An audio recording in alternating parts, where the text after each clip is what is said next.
over here from Dolina Pichu Stavopolskic, otherwise known as the Five Ponds Valley, located amongst the majestic peaks of High Tatras, right over here in Poland, right on the border with no Czechia, just Slovakia.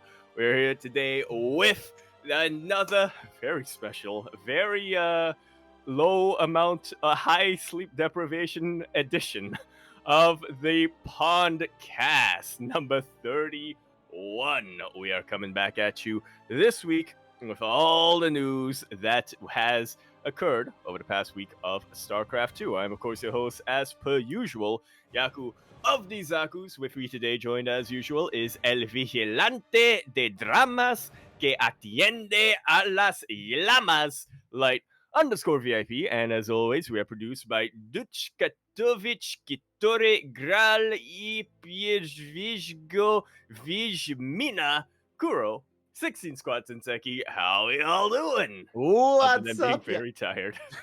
What's up, Yago? What's up? Yes, the tired edition where none of us has gotten any sleep whatsoever. We're good to go. We're ready for a night of news and a night of StarCraft. As you mentioned, it's great to be back once again. We're regular again. We're regular. Yeah. Wow. We've kept this up, man. We've done this for a bunch of weeks in a row. Forgot how to count. So it's like 2 weeks in a row. 2 weeks for sure. Yeah, So... let's go. The hiatus we took was a scheduled hiatus. Yeah, exactly. We didn't just suddenly go off the air. You're not wrong. So we have been regular here, keeping everyone up to date with what has been going on in StarCraft. And as you mentioned, there is a lot of news, actually. I feel like last week was a little bit lighter, just mainly tournament results and nothing too major was being announced. But I feel like we have a lot more to delve into here this week. Yeah. And not just because of a bunch of stuff a bunch of interviews that we didn't cover the last week. No, that's for next week. That we're also not going to cover this week. We're going to cover it next week. We swear. Yeah, exactly. We'll get to it. We swear. We'll get to it. Yeah. We'll get to the GLA chef interviews for those that are curious. Speaking of, this was not necessarily maybe a little bit of an interview series here, but more of a documentary. Shout out to the StarCraft historian as he did release a nice little video about a Brood War LAN that happened over in Canada, I should say. I would say the Americas. I mean, technically the Americas. Yeah. For the love of the game. He drove there from America, so he did. For the love of the game, a StarCraft documentary. Indeed. Specifically, StarCraft 1 and Brood War. It was not quite what I was expecting coming into it. I mean, as the historian mentions in the video itself, Brood War isn't really popular outside of Korea, so I myself had no idea that this was going on. I'm not the biggest, I'm not like the most regular viewer of Brood War to begin with, but yeah, I know when stuff like ASL is going on. I wasn't aware that this was happening, but clearly there's still a very, very, very passionate fan base of non-Korean Brood War fans who literally flew here from around the world to just have a fun LAN event. It was, comparatively in terms of prize pool and stuff like that, a lot smaller than something like an ASL, but yeah, it was just, as the title implies, they came down here just because they love this game so much. Yeah, it was a really interesting piece, as you mentioned, because it almost felt like it was very impromptu, right? Like he kind of went to this LAN, he found all these people, passionate about the game, and he just kind of got inspired to try to make like a little almost narrative out of it, right? The documentary itself wasn't even really about the event, just about the people there and kind of like their own individual stories that brought them there together.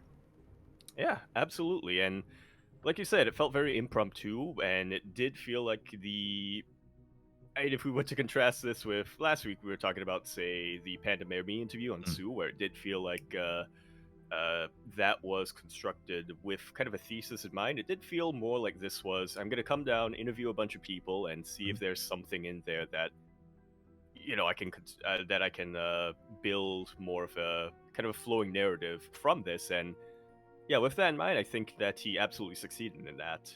Just really showcasing how much passion there is for the scene, and it gets a little towards the end of the video as well, I have to say, when he was talking a little bit about about the uncertainty of the future of StarCraft 2 esports as well, and then contrasting it with this event of hyper passionate fans, I have to say I myself felt a little bit hopeful because of that. Yeah, for sure, for sure. I think it's very relevant to how a lot of people are feeling currently in SC2, especially because, I mean, technically SC2 is a bit of a more newer game here. It's a bit of a newer esport compared to Brood War, of course. Yeah, And you can see just so many years later that, these people, they're still very much so passionate about it, and they're willing to invest their time, their energy, they're willing to fly across the world for this event. This was almost kind of like a Home Story Cup-esque tournament. But even then, mhm, like, it's different because Home Story Cup has a big legacy behind it. And from my yeah, understanding, this is like one of the first big. lands of this kind. It was like a bit of a newer thing, but it's still, despite that, people were willing to travel and willing to come together for this. Yeah, like you were saying, Home Story Cup, it is at this point very established. They have some Mhm, big sponsors. They are, I mean, it's a premier event, right? They can afford to fly players down and have a mhm, big prize pool and have a lot of, yeah, and also have a, I wouldn't say a huge crowd, but at least a crowd, right, mhm, in the studio to watch the games with them. This, as you mentioned, is pretty much the first of its kind, and literally it happened in a PC cafe or a PC bong that wasn't fully a PC bong. It was like half mhm, PC video games and half board games. mhm. Yeah, yeah, it was like a nice little like Very small gate. scale, very cozy. Yeah, yeah, like a nice, like a gaming area, really, sort of thing, like a venue where, yeah, you can come together, play games, play board games as well. And yeah, it was just really inspiring to kind Yeah, of see this, to hear their tale. A lot of these guys are big fans of like SE2, not just Brood War as well, and they're willing to, come together for this sort of thing. And it definitely, yeah, it I definitely is inspiring when it comes to like the potential of like what we could still do even with a bit of a smaller, more tighter community as well. I know a lot of people want to be a little bit doom and gloom, but this, as you mentioned, I think hopeful is the correct word when it comes to this video, when it comes to this documentary. yeah, absolutely, I agree. And one final thing, yeah, if we, yeah, if we're looking to conclude one final thing, I have to say that as somebody who has now played a Brute War, Oh, true. I'm gonna have to go to the next one. No, just in time. That's why they released the Yeah, documentary. They saw you playing brutal, like, yo, we gotta get Yaku in, but we gotta get him in. True, true. Oh my god. But yeah, shout out to Starcraft Historian, and yeah, it was really cool to have seen this come together. I think he himself even said that this is his first of Brood War land, and maybe hmm, the first of many to come. And I'm sure he's willing to maybe make another video like this for future events. I know he's very much so all about kind of like shedding light on these like community events whenever he can. So yeah, it was really really nicely put together. yeah. And so with that, we recommend everybody to check it out. Mhm. Yeah, for sure, for sure. Again, it's not too long of a read and too long of a watch, even. And it's just a great way to get just the perspective of a bunch of players and just fans alike of Brood War, of StarCraft. So yeah, definitely do recommend it. With that also leads us into our next announcement here. A bit of an announcement that kind of caught me off guard. Of Fire, who has been an active player, but joining a team that has been very inactive for a long time. Yes, I mean, not just an active player joining an inactive team, having a player join a team. Just in general, I mean, I feel like in the past few weeks, we've just Uh, week after week after week, we've had we've had uh, Showtime leaving BIG or BIG mm, rather disbanding their StarCraft roster. We've had Australia leaving mhm. Virtus Pro. We've had all of those like one player Spirit. pickups for EWC. Yeah, Spirit leaving Navi, getting Mhm. let go of, blah blah blah, and now finally we have we have a sign up Let's for go. once. Yeah, yeah, it really came out of left field here. For those who are unfamiliar, Fire, of course, is a very young, very passionate, very talented up and comer, 17-year-old French player, and he has been around for a couple of years. To be fair, he has been a Mhm. competitor. Was on Alpha X for a very long time. Then he joined Maturino Esports. And Yes, yeah, he out he of left field joined Alien Esports. Yeah. I remember he played in a couple of those junior cups that were, of course, Mhm, hosted by OSC. A couple of them also hosted by Alpha X, and he mhm, won them when he was like 13, 14, something like that. So, mhm. yeah, definitely a player who I think a lot of us had our eyes on, kind of seeing his potential, hoping that he would grow, hoping that he could grow into becoming maybe like the next Rainer or next Clem. or the Protoss version of Raynor or Clem, or Mhm. Max Packs. Yeah. Max Packs with a face. Let's go. Max Facts with a face. That's gonna be his tagline. It's crazy. It's crazy. Uh, but yeah, definitely. I was, if you recall, I was a little bit concerned that he had retired because Fire, after joining Matcherino Esports, which was like around the beginning of 2024, for a couple of months, like after a couple of months, Matcherino Esports had kind of like died off a little bit, and Fire, he stopped competing, he stopped playing, he stopped signing up. He used to be a very active player, then he kind of took some time off. That only lasted a couple of months because towards the tail end of 2024, he started popping up again, started being active again, playing in these online events, and I was like, oh, like it looks like something has caught Yeah. his motivation again. Clearly motivated Finally, enough even he- now to join the team. I mean, he's 17 this year. Mhm. If I were to guess what it was, I would say he finished high True. school. Yeah. Maybe maybe that was it. Maybe he just had to focus on getting that done. I'm it's not sure it's how it works in France, but like I true, know, true. yeah. Usually it's Yeah. 16 when it's that's the year you have to finish your what's it called, secondary education. Or I mean, it's not the year you have to finish it, but like that's the final Mhm. year of compulsory education. Yeah, yeah. So I mean, whether it's that or whether it's just Christmas vacation, right? Whether it's the Yeah. end of year vacation and time off, he's able to once again devote to StarCraft. And yeah, it was really interesting seeing Alien Esports just because they did kind of disband back in 2022. It's been years. It's literally Yeah. been years since they were really a presence in the scene. They did have a roster. They had a lot of really good players, but yeah, they kind of faded away a little bit. And out of nowhere, they're back. Yeah, they had the Mu Zero on them. They did. I always remember him and his cannon rushes. Good. But I had some of the other heavy hitters that like Milky Cow was on them, like True. Daddle Yeah. B was on them as well. I think Minu VK for a while, and so with other like European players. So like they had like a proper roster, but it was a little bit more short lived. And yeah, we thought it was just going to be one of the many teams that came and then went, and now they're back again. Yeah. Fingers crossed that they're going to be here for a while this time. Mhm. And of course, fingers crossed and best of luck to Fire as he joins this new team. For sure, for sure. This bodes well when it comes to Fire and how active he is and competing in more events and more tournaments. I look forward to seeing his growth as a player because he did shoot up real fast, real quick, and I'm excited to see if he continues that trend and if he's able to be more active and find more success here in these Open Cups and online tournaments coming into the potential angel circuit of 2025. We'll get there. We'll get Okay. we have some news-ish about that. I mean, that sounds like a tease. We'll talk a little bit about that later on. But yeah. Yeah.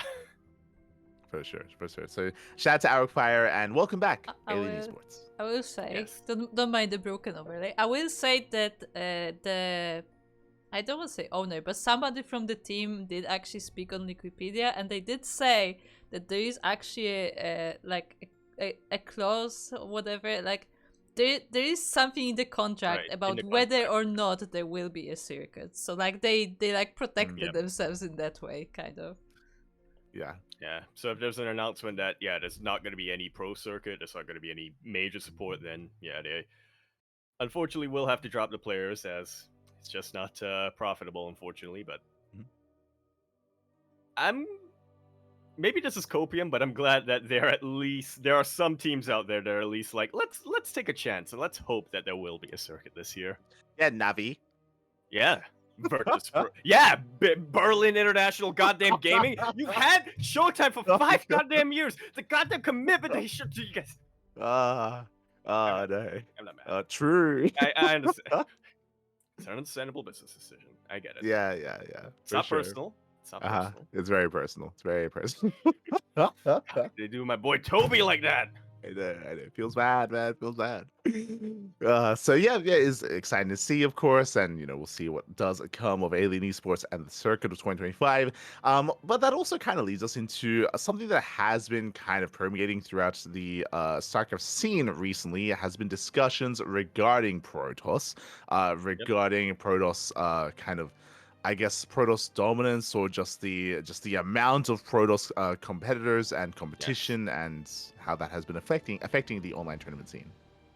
Yes, indeed. It started off with a little bit of a Reddit thread here on our StarCraft, kind of discussing specifically Hero Marine, speaking about why he used to play in every single ESL Open Cup and then has kind of taken a step back. And of course, he has mentioned that he is prioritizing his studies quite a bit. But aside from that, a big thing that kind of killed his motivation for playing in ESL Open Cups is just the sheer amount of Protoss. I think he said something along the lines of, why would I play in an ESL Open Cup and play nothing but Protoss and have to wait potentially half an hour or even an hour for an opponent when I can just ladder and ladder and ladder and get a Protoss opponent in less than a minute, right? So it's basically he's mentioning that at this point for him, ladder is a better practice environment than the Open Cups.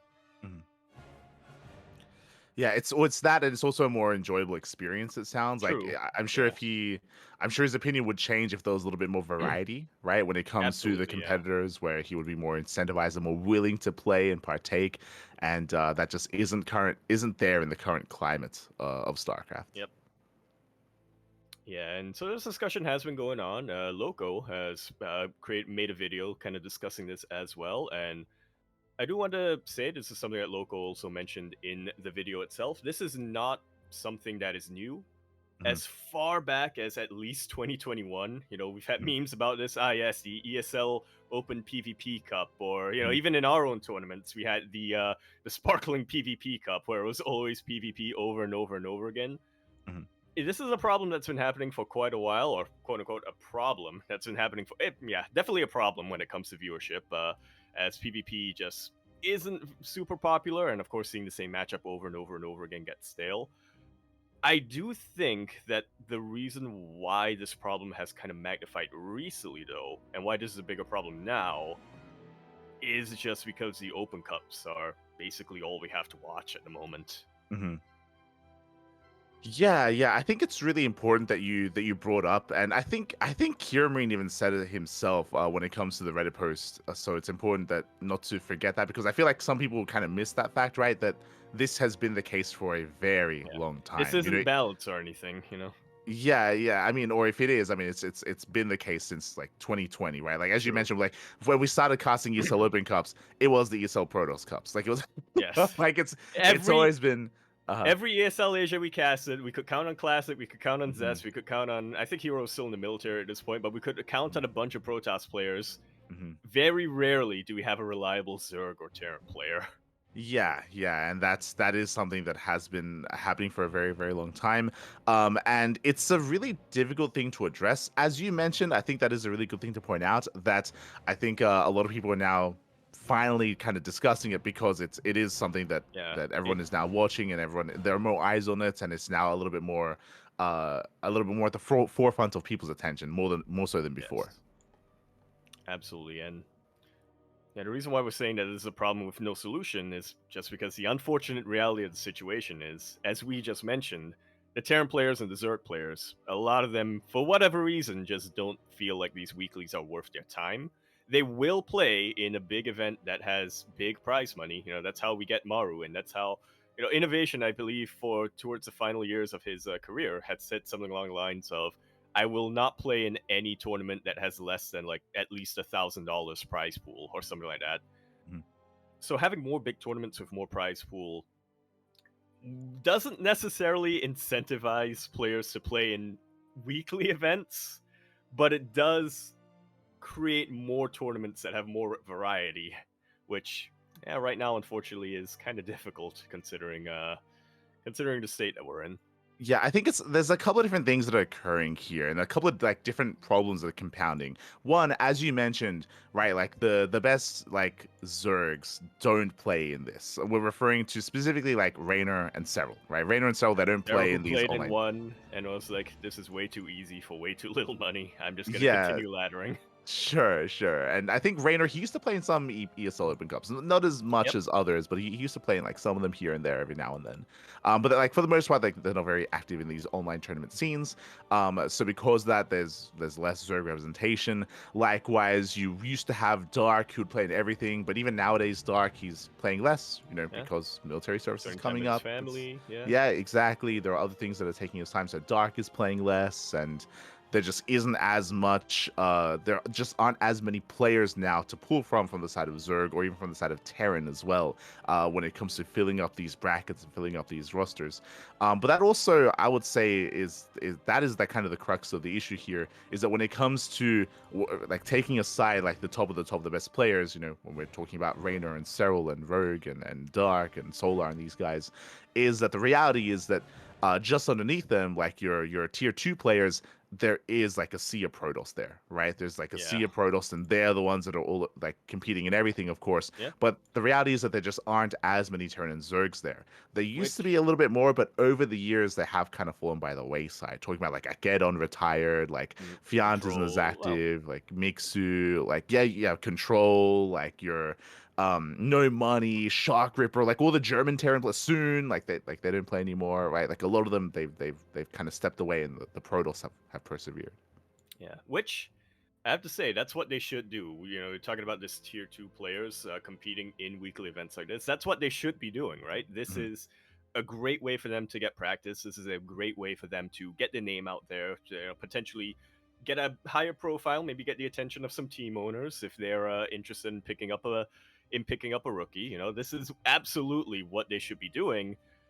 So we can't blame them. It's just unfortunate that right now it seems like the only like semi-professional players are Protoss. Yeah, and that's an issue that I don't think can be tackled anymore, to be honest. Like, because I Yeah. think this is something that Youth They- Thermal spoke about. I mean, we even spoke about it when it came to the patch, when it came to addressing Protoss and how you want to buff Protoss but not too much, or you want to, if you remember, we had this discussion during the patch where we wanted to try to buff Protoss in a certain way where you Yes. could increase their skill ceiling, but you didn't want to negatively impact the level just below the top floor, level. yes. Yeah, exactly, because there are just so many Protosses there, and it's going to make it even more difficult for the other Zergs and Terrans that are, at that like maybe like top 20 level instead of the top 10 level, right? And that's where there's like this bigger issue here when it comes to like how much more dominant Protoss is. Yeah, I'm with you on that. And I'm with you on that. This is a problem that can't really be fixed, but it can be mitigated. Like, you can Mhm. distract away from this issue if we had more major tournaments that would get the eyes of the top players who aren't Protoss and who aren't Protoss. Yeah, it's hard to incentivize. I know we'll be talking about this weekly tournament, but there's a new TKL event, the Monday Mhm. weeklies, where I think for that tournament they are intentionally having a bonus prize for Yep. Zerg participation. They're like, yo, if you're a Zerg if you play, we'll give you some money just for playing. Just for like playing and placing highly, of course. It's a bonus for the highest placing Zerg player out of all of them, and like Watch that's Raynor swoop in. I mean Just that's win it every week, or a is laser. is better Win than it every nothing, right? week, Like it's it's better than True, nothing. yeah. At least we So get to see them, participate in something exactly. instead of just practicing all day for the big tournaments that may or may not happen this year. Yeah, so there's definitely like maybe some initiative that way, but maybe we can have like a bonus for like other races playing and signing up. Because when it comes to like when it comes to reality here, like again, it's like 80% Protoss in a lot of these tournaments. Like I think there's like a list of like Wikipedia pages for all these events. I mean, we cover them ourselves, but it is very, very Protoss heavy, and there's like a handful of Zergs at a time. The Terran participation is usually a little bit better, but even then, like it's when Yeah, it comes to viewership and variety, it's not necessarily there. usually it's like for the Protoss players, you'll have like 5 or 6 who play in literally everything. And in fact, later on, there's one Protoss player who I'm going to be praising quite a bit later on when we get to our events. But yeah, usually there are like 5 or 6 Protoss players who play in everything. You see them every single time, and it's the same ones every time. Every single time, whether it's from Korea or from EU or from NA. And then for the Terran players, it feels like you can pretty reliably get 3 or 4 of them. The problem is, it's never the same ones. Like it feels like there's a rotation. Like for 3 months it's Beyond's shift, and then for the next 3 months it's Cure's shift, and then for the next 3 months it's Bunny, and then for whatever it is like that, they kind of go on arrows like that, and then for Zerg it's Dark, Mhm. just For Dark. sure. Lately Shin has been stepping in to fill those shoes, but usually it's only Dark. Yeah, yeah, and I think the reason why like we want to emphasize that it's like a difficult kind of thing to try to quote unquote solve issue to solve when it comes to injecting like more Terran and Zerg participation is that at this point in the game's life cycle they're just the reality is that a lot of them have since retired, right? Like we kind of mentioned a bunch of like the like European Terran players, European Zerg players that have since stepped away from the game, and even if we were to try to buff these races in these areas, like you can't just get players out of nowhere, sort of thing, right? So it's still yeah, it's an issue that Yeah, which probably should have had to have been tackled back in like 2020, right? Back yeah, many years ago, sort of thing. which I gotta say I find it a little bit confusing that there are that many Protoss players in EU, because the story for so long has been the top player from your region, the race that they play, will have cascading effects and will influence other people in that region to play. That's why there's so many Terran players from Korea, because the early superstars of both StarCraft and StarCraft 2 were Terran. That's why EU in Wings of Liberty and Heart of Swarm had so many Zerg players, because Mhm. Stefano was winning everything, and then later down the line you have people like Snoot kind of picking up that mantle as well. And then lately, it's like the biggest Protoss player from EU is faceless, literally faceless, and yet there are so many Protoss players in that region. Yeah, for sure, for sure.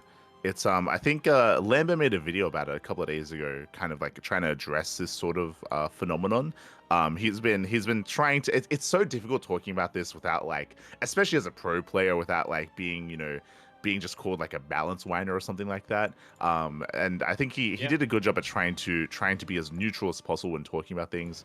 But it's something that even I think you Thermal even spoke about it back a couple of months ago as well on Twitter, where it is about like the skill floor being a little bit easier for right. one At a race than certain the level. others. Yeah, exactly. Where it's perceived. I say perceived very lightly. That I mean maybe even confirmed that it Oh, is a little bit easier for Protoss to get to a certain level and to maintain that, and it's harder to master, of course. Like the exactly. ceiling is really high, right? The ceiling is really high, Yep. but the floor is lower, and because of that, they can maybe put in maybe not as much like practice or something, but still maintain, Yeah. and the Well, Terrans and Zergs can't, and then they get disincentivized to like to compete against them, sort of thing. yeah. I feel like the skill kind of ceilings or skill relative to difficulty for Hmm. Protoss is like a hill, where it's like Hmm. it's not super, it's kind of straightforward at the start. Like it's not quite like Zerg, where it's like, oh, I only have one building that builds all my units. It's like if you've played other RTS games, you can kind of get a sense of how the tech tree works, right? But then a little bit above that, and then it's like, oh, I need to really like understand timings and builds and how to wall and all that sort of stuff. But then once you get that down, it's really fucking effective once you're able to nail your timings and your storms. You feel unkillable, and then you reach a certain level at like the just below the top. Hmm. But like you said, after that, insanely difficult to Yeah. break through that and kind of Hmm. counter what the other races have to counter your abilities, right? Whereas for Hmm. Terran, it's more like a check mark where it Hmm. starts off super simple, super straightforward, but then it just keeps growing the higher in skill you get. And then for Hmm. Zerg, it's I think actually the inverse of Protoss, where like it starts difficult Hmm. because it's not intuitive at all. I mean, Chad is just saying right here, it's not straightforward. Zerg is not straightforward at all if you've never played the game before. But then once you kind of get the hang of things, it's like, and so it takes a lot to kind of get the hang of things. But once you do, and once you really master how a lot of things work, I mean, once you really master things like vision, I don't want to say it's easy, but it's less intensive compared to Protoss and Terran. Shall I put it that way? Yeah, I mean, regardless, like it's one of those things Like it's a where different skill set, obviously, but yeah, it's one of those things where currently there's like a bottleneck sort of thing where as you were saying for Protoss, where it's hard to get like insanely good at the very top, but because that there's like so many like just underneath that. Yeah. They're all there, and the problem is that like again because there are so many. I mean, even what Yeah. here Marine's I saying, I want to say that like probably a Laser and Lambo have echoed similar thoughts, which is also why they don't compete in those events either, where it's just the What's the point? motivation to play is not there Yeah. anymore. It's Yeah. the same every single goddamn week, you know. Mm-hmm. Mm-hmm. For sure. For sure. I Yeah, I just realized I think I revealed my bias with that tangent I just went on. Where I was like, oh yeah, Terran, it's easy to learn but hard to master. But yeah, everybody knew I was biased, so whatever. Uh-huh. Yeah, yeah. I would say that for Zerg and Terran, it is a little bit more of a linear like path to go up to Yeah. increase in skill, which is why there's barely any of them like in these open cups because they're just It's either you're absolutely terrible or you're absolutely amazing at Terran and Zerg. So yeah, and again like it's just Guess it's which one difficult I to fall under. yeah, it's difficult to address this when it comes to without like obviously like a big like patch, and it's just a really difficult thing to try to approach, especially in the current state of things where like patches are quite limited, and in general like trying to change the game, especially that much, it feels a little bit unrealistic right now. Without a proper dedicated team working on StarCraft to like monitor and to like test and all that stuff, like it does feel like an almost insurmountable task when it comes to like trying to address this problem like by adjusting the game. I hear what you're saying. It's time we bring back David Kim. True, true. We're uh, sorry, Dave. yeah, yeah. So yeah, it's one of those things where as tournament organizers, it's hard to say what's the best thing that we can do to try to address this outside Yeah. of course trying to Out, yeah. incentivize other races to Out, play as much as they can. But exactly. Outside of dumping money into these tournaments, but of course you reach a point of you very quickly for an online weekly event, you very quickly reach a point of diminishing returns of that. So yeah, hey, we're gonna see a lot more PvP in these weekly tournaments for quite some time. Is I guess my conclusion. yeah, yeah, I don't think that I've as a caster, and I think as maybe viewers as well, I think we've been relatively safe from that because I think for one thing, the YouTubers are fine because I think even Loco said himself, right, where he's like, well, Yeah, they you cast pick for and choose what they replays. cast. Yeah, they cast from replays and they just pick and choose what they cast, and because that they're able to kind of shield their viewers away from like the problem of purely PvPs in these tournaments. And we're a little bit similar where like whenever we have an event, I always do like either follow a Immediately Terran or a look for Zerg. the path that Yes, isn't gonna yes, lead into PvP. Even though yeah, at the end uh-huh, we'll still get a PvP yep, finals, yep. we can at least for a few Hmm. beautiful hours savor the non-Protoss matchups. Yes, that is a very intentional thing that I do. I just seek out the non PvP section of the bracket, and that's where I focus, and we do well as a result. But yeah, it's like I don't know, We it's like we're ignoring the problem sort of thing. We're that not. nope. The way you phrase it just makes me think of that meme, or if Uh-huh. that like that meme where it's like the guy, where it's like the guy shielding the kid. Uh-huh. And it's like PvP all the time, and it's like casters picking the non-PvP Yeah. matches, and then the kid is like will be labeled SC2 viewer base or whatever. And ironically, I'm too that's what lazy we. to make that. Somebody make that for me. That's why we cut. I know, like whenever there's a Sparking Tunic up, like this is like a look behind the curtain. That's why we always jump on like Hot Mono at the start, or we jump on like Eba at the start, or we jump on like 3 Point or Nikic or something, Yeah. because I know that eventually it's gonna be pure PvP, and Yeah. we try to avoid that as much as possible for as long as we can. Pro tips for aspiring observers and aspiring casters and aspiring production. This is why you watch this show. True, true. Gotta be Ah, ruthless with what you pick at the start, and you gotta be careful as well. You might see, oh, this is a TVZ, and then you look at the path, and it's gonna be nothing but PvP from that point on. Maybe you you'll go. get one TVP or one ZVP. After that, it's nothing but PvP. You gotta think ahead. Gotta think ahead. You gotta use your brain. That's why I never cast alone. God, That's no. why I always have somebody pick the matches for me. True, true. Uh, Yeah, it's definitely like again a discussion that's been permeating for the past like I want to say a couple of weeks at this point, and it's kind of a hard thing to address for sure, and yeah, we'll see if anything comes of it. Best of luck to TKL's event, which we're going to be talking about soon. When it comes to trying to bring attention from other players and other people, it's also a problem as well that there's very little new blood or fresh blood in the scene as Yeah. well. Especially in Korea, right? Especially in Korea, like if we're losing a player, we're not necessarily going to be able to replace them. So Yeah. as Dark leaves us, I mean, thankfully for Korea, specific for Dark, we have Rogue stepping in. So we Oh, trade that's where one you're for going. another, Okay. but it's not like the Zerg player base is That growing; it's staying the same, that which is like two that or three. that's where you're going with that. I thought you were gonna say, thankfully, in the case of Dark, he left his kid behind, so eventually she's gonna become the next big Zerg player. That's not at all where I was going with that. Not at all. He's gonna Aye. retire, but he had a kid before he retired, so There you go. There you go. Solution. So we yeah, found the solution. Let's go. yeah. We Uh, yeah, yo, parents, players who are parents and viewers who are parents, get those kids on quick. They don't need piano lessons. They don't need freaking. They don't need enrichment classes. They don't need to go to a room where they get yelled at by tutors every single day for misreading one sentence and like mixing up misreading one sentence and then being forced to stand in front of the class and Mhm. be shamed for the remainder of that class until it's time to go back home after the sun has already gone down. All right, they don't need that. You Uh-huh. just gotta Yaku, get them into was that, StarCraft. was that, Yaku, do you need to talk That's about fine. this? It's fine. It's fine. It was just coincidence. It's just a story. It's fine. Don't worry about it. Purely a hypothetical. Oh no. Oh no. Let him learn So guitar. That's at least a cool instrument. there you go. There you go. So yeah.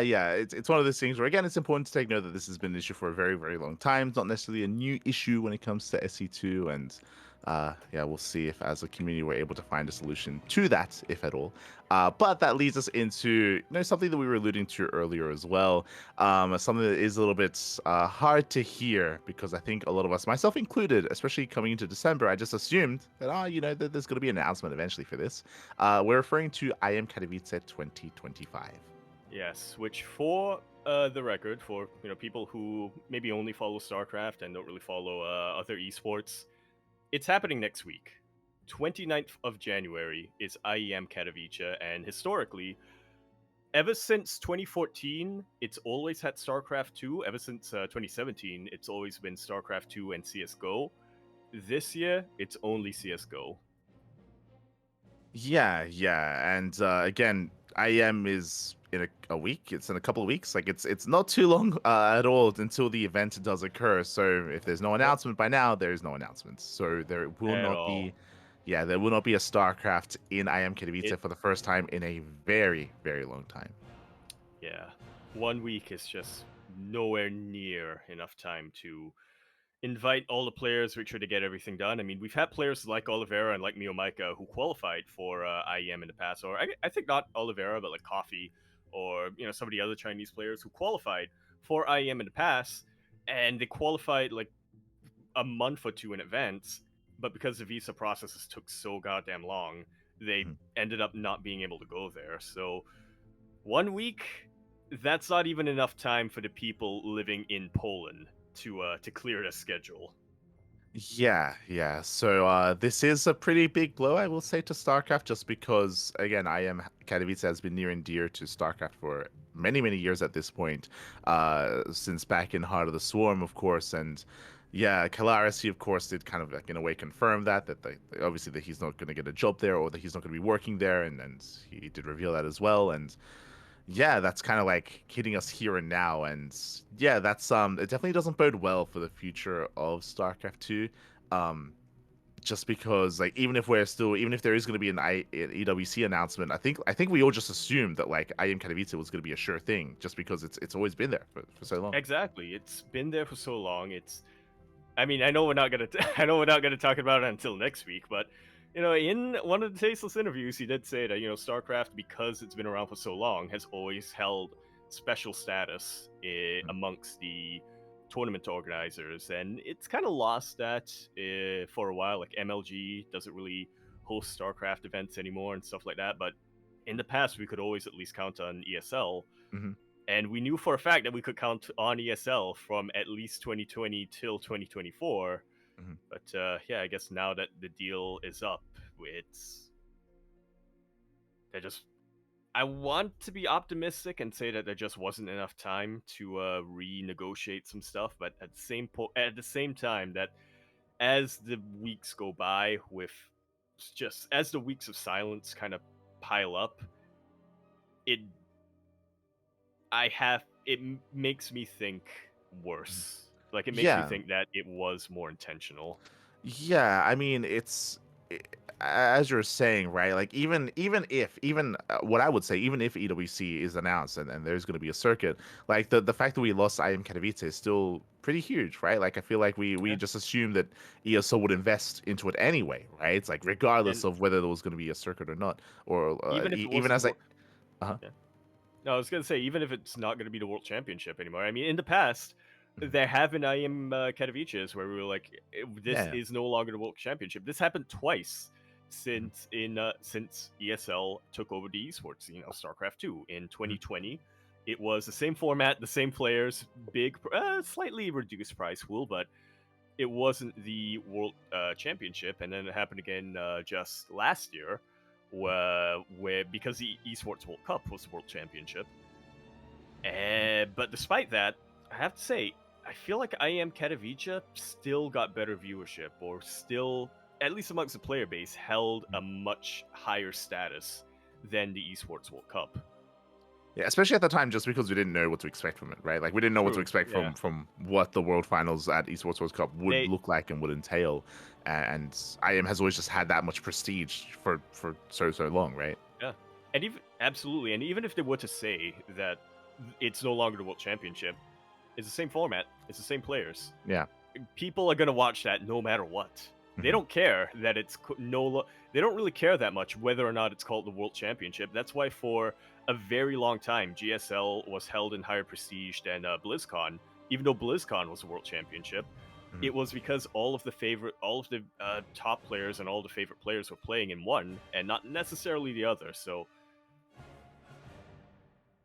it doesn't bode well, like you were saying. This Yeah. was without a doubt the biggest StarCraft 2 tournament ever since, I want to say, I feel like it was comparable with BlizzCon and GSL ever since at least 20 early Legacy of the Void, Mm. and then obviously after 2019, or maybe even or maybe even during 2019. I think it just, the consensus amongst the fan base has just been, yes, IEM Katowice is the most prestigious tournament. It's higher than BlizzCon, it's higher than GSL, it's what everybody wants to win.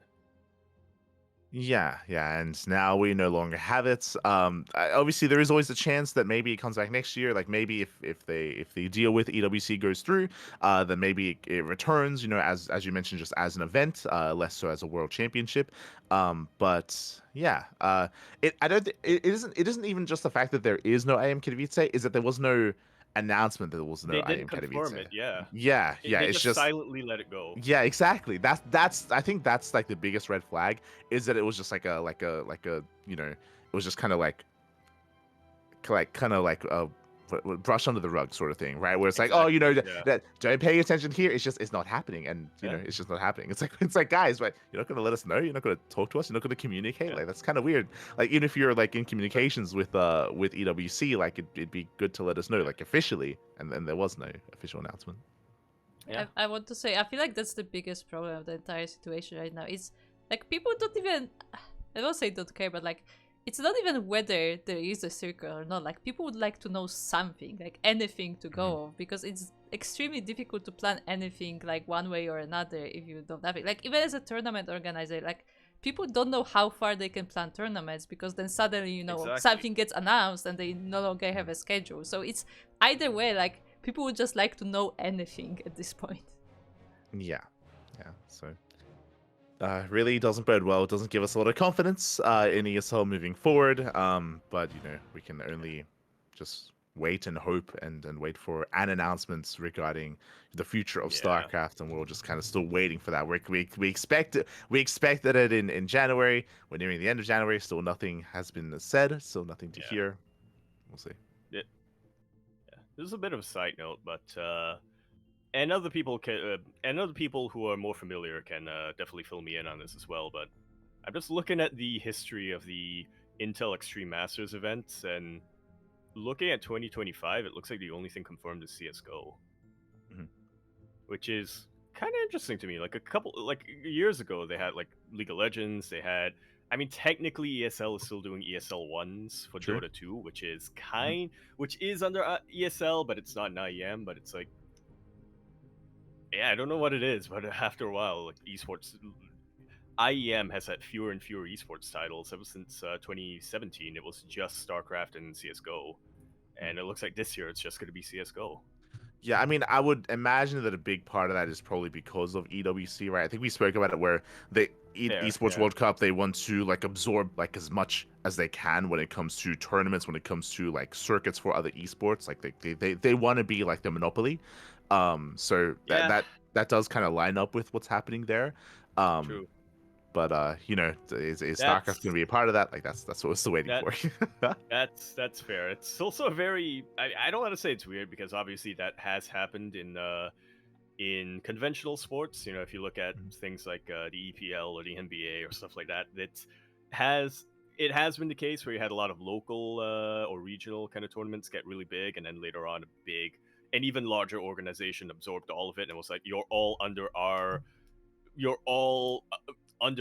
circuit. You know, we're not necessarily willing to give you that much autonomy, but we are going to allow you to franchise or so to speak. But I'm just kind of unused to it in esports specifically, just because of like for years and years and years, it's been whenever we have a big global circuit, we coordinate with the regional tournaments. We coordinate with them and we're like, hey, can we set something up? Can we make it so that whoever wins your tournament qualifies for our bigger tournament, so on and so forth. It's if you look at like say Dota 2's international, or I mean, or StarCraft 2, StarCraft 2's Pro Tour, or even WCS, it was not so much WCS because I feel like WCS kind of was built from the ground up, but in 2021, I think, of the ESL Pro Tour, ESL contacted Dennis, Tick TV, and was like, "Hey, do you want to bring Home Story Cup as part of the Pro Tour?" They contacted Team Liquid, and I was like, "Hey, do you want to bring Team Liquid Star League under the Pro Tour?" And that's how it's traditionally been done in esports. So yeah, I mean, yeah, it weirds me out a little bit having the Esports World Cup come in and be like, "We're absorbing all of you." I think that's maybe more applicable to other esports because, as you mentioned, SC2 used to be like that, where there were all these different organizers and different tournaments, and some of them would work together, some of them would not. You know, we used to have like Yeah. DreamHacks and Asus ROGs and Gfinities and your But then it's IEMs and your still WCS Premier League, and Home Story Cups, and fair. that has kind of it has mainly just been EPT now. Like, cause as you mentioned, like back in Yeah. like 2020, like, oh, we had like a partnership with like TSL, right, with Team Liquid Star League and with Home Story Cup. That isn't a thing anymore though. Like for a long time, for I want to say a couple of years now, like Home Story True. Cup, they kind of gave up on that. And likewise, it hasn't been a TSL in a while. So like it's just been ESL Pro Tour events, really. Like, sure, there's still Home Story True. Cups, but there's not Yeah. that partnership anymore. So I think SC2 has already been working in that direction where it's just kind of like a monopoly over those big And events.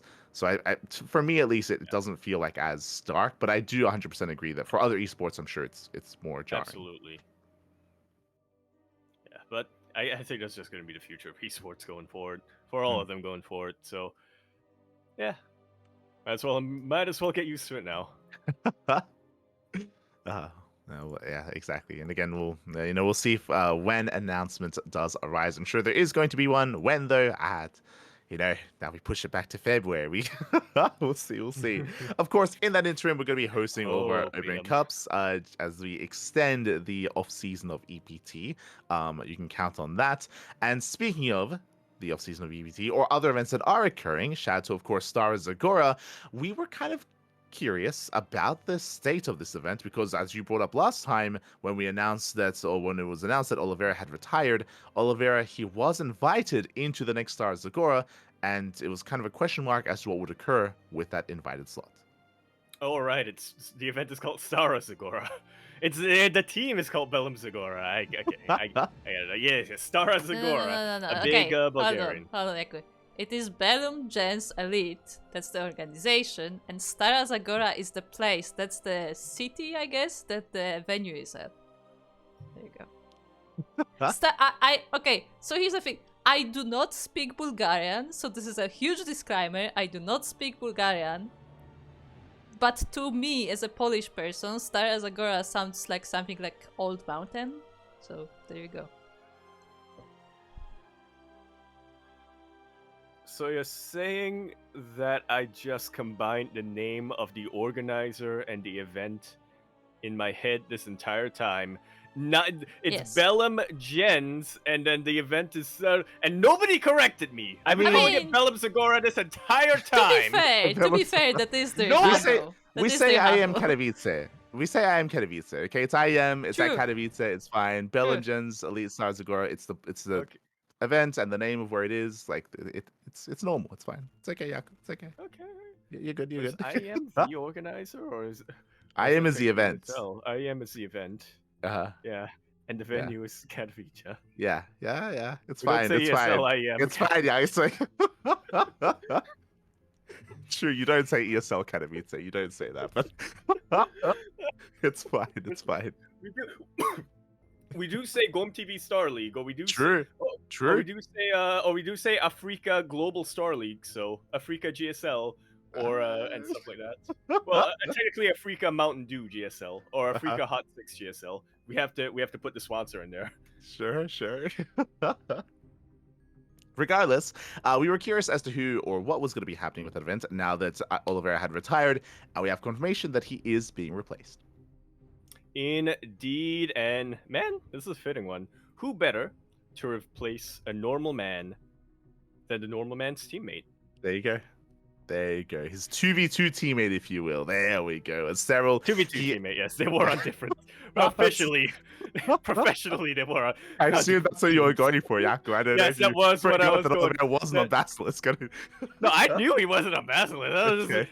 Look, in my mind, Basilisk doesn't exist. All right, Uh-huh. KaiZ Gaming, Dragon Phoenix Gaming, KaiZ Dragons, Dragon KaiZ Gaming. They were dead to me the minute that they started calling themselves Weibo Gaming. The real team has always been Team Salavera. There you go. That's all I want. Salavera. Let's go. So, yes, Cyril, he has since been invited instead as a replacement. Of course, the event was still going to occur regardless. We just want to find out what was going to be occurring with that. Again, it is still very sad and very, very kind of bittersweet, of course, that Oliveira is going to be stepping away. But the event will still go on, and they have at least found Cyril to step in to take his place. Indeed, and yeah, they mentioned it here in the announcement tweet as well. He was kind of missing the last time that Bellum. The event, the Stara Zagora tournament, took place over there in Bulgaria, and I think part of that was because Cyril himself was looking to take a little bit of time off after the Esports World Cup, but yeah, I think most of us can probably agree that if Cyril was part of that tournament, there's a very, very high possibility he would have made it into the top 4 anyway, and would have qualified for the one happening this year, regardless. So yeah, I don't think anyone's going to be too upset with this replacement. And you know what? The replacement, man, you can usually count on them to win the whole damn thing. True. I don't usually predict Cyril to win tournaments, but I feel like if I had to choose right now, I'd bet on the replacement, man. I thought you were going to say that they should have replaced Oliveira with Ryung. Exactly, yeah. It should have been the replacement himself. I can think two things. I can think that Ryung should have been a replacement, while also believing that Cyril, as the replacement, has a high chance of winning this. There you go. Okay, I'm going to echo those sentiments.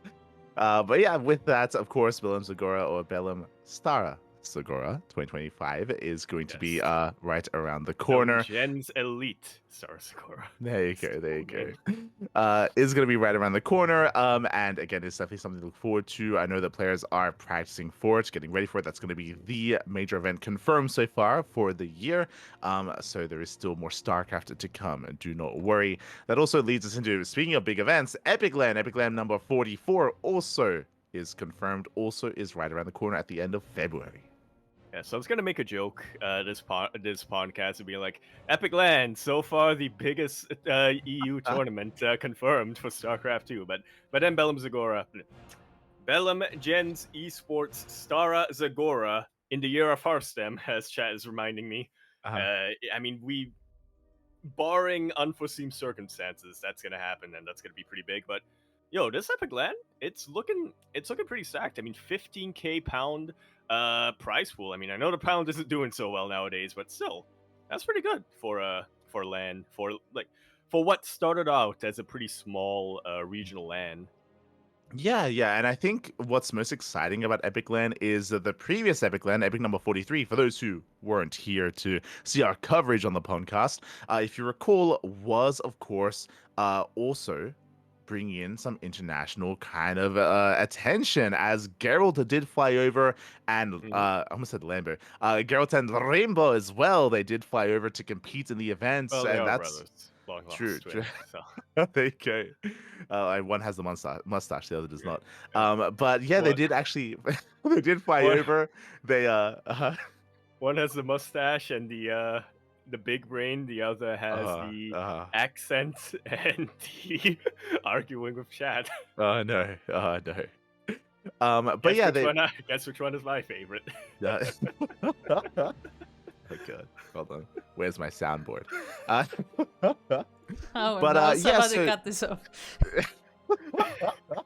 Oh no. But yeah, when it comes to the event, again, we did have some international representation, so it is possible that for this next Epic Land, we might see even more players traveling to compete. We might see the return of Geralt as well. It's possible. It's possible. Again, it was previous to that where it was only those from the UK that were competing and playing, but yeah, definitely cool to see some other players traveling over to take part. We had the COVID editions. Where True. players who weren't in the UK but did have British, I think, citizenship or residency, or I think even more lenient than that. If they were eligible for British citizenship to begin with, they were allowed to compete. Which is how we had Azure winning, representing Scotland. From Sydney, he represented Scotland. He was like, "Let's fucking go!" New South Wales, more like New South Scotland. There you go. Braveheart. Azure, true, he did compete in the online event. You're not wrong. But yeah, so I'm curious to see what the signups are going to be looking like and what players do show up. Definitely keep my eye open for other European players like traveling over. Yeah. I'm hoping that we see more Polish players, maybe inspired by Geralt. I feel like we usually see at least one Dutch player at Epic Lands. Sometimes it's Uthermal, sometimes it's Hydra. We have a little bit of a mix there. Maybe Hearthstone this time. You know, Kev, if you're feeling up for it, you know. There you go. Maybe. So we'll see who's Dutch play. Whose turn is it? Is what I'm trying to get at. And really, this is our PSA to all the competitors, all the players out there that, hey, if you wanted to maybe travel to the UK, you might not have IEM Katowice. Yeah. But we got Epic Land Land. To play in. Exactly. It's going to be epic, I'm sure. It's going to be epic. Yeah. So, yeah, do definitely check out those signups. I mean, not ironically, Epic Land, they always put on a good show. They're always very hyped, very passionate about what they do. So that's always great to see. I will never forget, I think 2 years ago, 2023 at this point, where we had, and this is specifically for somebody who isn't in Europe, as somebody who had the pleasure of watching this, we had House Galactic Battle, the Polish LAN, end just a few hours before the finals of Epic LAN. So being able to watch both of them back to back, that was beautiful. And we had new champions of both of them as well. That was one that Eba won. Yeah, and I guess this is my final PSA is that Eva, he has actually messaged me and he's requesting for all European Protoss players to travel to Epic Land because he does enjoy the matchup and he wants to play against as many Protosses as he can. Really, Okay. he's gearing up to rematch Shumi, isn't he? It's true. It's true. Really, that was code for Jimmy. You should travel and you should go. I want Oh all no. Protoss players from Europe, not specifying any. Uh Just huh. if Uh you're huh. a Protoss player from Europe, Uh huh. if not and not from the UK, you should Uh huh. travel down. I'm not going to name any names. Uh huh. There you go. There you go.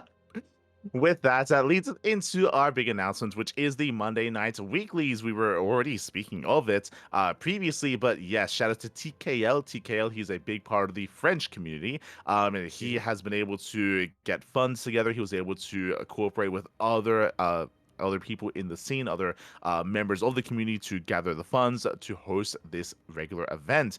There has been a little bit of a missing slot in our schedule here because the KSRC, the Kalar Steadfast Roddy Cup, did conclude after only I think it was like a month, maybe a month and a half, kind of events. They did end their weeklies, but now we have a replacement for that. Indeed. Glad to see it. Glad to see that we can continue the tradition of EU PvP. I couldn't help myself. I'm sorry. I know we just had a big discussion on that. Yeah, I'm sorry. I couldn't help it is going to myself. continue. It is. Oh no. Oh no. So yes, as you mentioned, we have Monday Night Protoss that's going to be available to us here. And speaking of, we did mention it earlier, but there is going to be some incentive for Zerg participation here. There is going to be a bonus 25 USD provided here to the highest placing Zerg player in the bracket. So there is that way to try to incentivize, and it worked. Hey, typically there's only like one or two Zerg players here. There were like five. We got Fiant, we got Big. Yo! There were only two in the round of 16, but you know what? It was good. You know what? That's better More than than nothing. one. It is more than one. You're not wrong. You're not wrong. And We'll get that's into. higher than the round of 32. You're not wrong. You're not wrong. So we'll be going over those results once we get into it. But regardless, big shout to TKL and the community as well for bringing this together. As we were mentioning, like we've only had like a Korean and an American Open Cup for Monday, so it's great to finally have a European one as well. Yeah, I agree. And yeah, I guess we'll get more into detail about it when we do cover it. Little bit of a different format, but yeah, I'm not complaining. It's nice to have a little bit of variety there. For sure, for sure. And we have them confirmed up until March, up until the 8th Mhm. weekly. So we have end of January, all of February, and beginning of March confirmed for the time being for the Monday night weeklies. Whether or not that continues, I'm sure a lot of it is going to be reliant upon whether there's an update or an announcement from ESL. Otherwise, I'm sure they'll be more than happy to continue these weekly tournaments. Yeah. Well, happy to. Definitely happy and willing to. Able to, that's a different question. True, true. We'll see. We'll see. With that, that is all of our announcements initially here. Now we can go into some of our tournaments. As up first, we have the Magic Up Masters Cup at number 114. Indeed, we do. Kind of the, as we always call it, kind of the sister cup to the Master Swan Open, but of course held at a very different time. And yeah, this is the, like you said, an amateur cup open up until, was it 4.7k? Is that a 4.7 or 4.9k MMR? I believe it 4.9. is for 4.9. There we go. Mhm. I knew it wasn't 4.8. It was an odd number at the second Uh-huh. point, but yes, up to 4.9k MMR, so that just about covers all leagues up until I think the lower end of Masters 1 in most regions. So, yeah. Yeah, exactly. And we were able to see a Beast able to take the win here. I believe we have seen Beast before. He's the Austrian Protoss player. Shout out to Dizzy Dwarf, as I believe Dizzy Dwarf is even an MSO champion, a Polish Indeed. Terran player. So great to see him still continuing to compete, and plenty of other regulars that we have seen before in the past in this event. Yeah, Xenodactylos here. We got Kai Boy. Patches. I remember that name. Patches. Yeah, Yeah. Arez apparently played Mhm. as well. I Yeah, for appreciate the a Finnish player who I'm not familiar with, Pete. Just Pete. Yeah. I mean, did well for himself unironically. Actually beat Beast Yeah. in the first round and took a map off of Dizzy Dwarf. So did very well for himself. Didn't quite make a further run in the best of one format in the lower bracket, but regardless, some good representation there. Again, if you're out there, if you are an amateur player, if you are below the MMR of 4.9k, and if you want to compete, then this is the place to be. Again, these amateur events are designed to give you a reason to compete, to improve, and to better yourself. So we always do champion events like this, like the Magic Cup Masters Cup. Yeah. Also, Endlessly grinding ladder can only go so far. so IMO. for those interested, Magica Masters Cup is a bi-weekly, so it's happening every other week in case you're interested in participating. Yeah. Not going to be this Okay. week, but there will be one next week, so we'll get to that. There you go. That does lead us here into our next event, another fun event, and we'll see how much more regular it becomes. We have the Warcraft Evo Cup number 2. We spoke about the first edition last time. Now we have the second edition, and we do have some players that I'm very familiar with. Even a player that I Yo, haven't seen in a very long time, an Aussie player. Icon Sices. Yeah. Yo, that's like you said, a name I haven't heard in a very long time. He qualified for I And think the it was champs. ESL ANZ Champs. That's what it Yeah. was. He was kind of a new face back then. Obviously the underdog, and unfortunately wasn't able to get out of the group stage.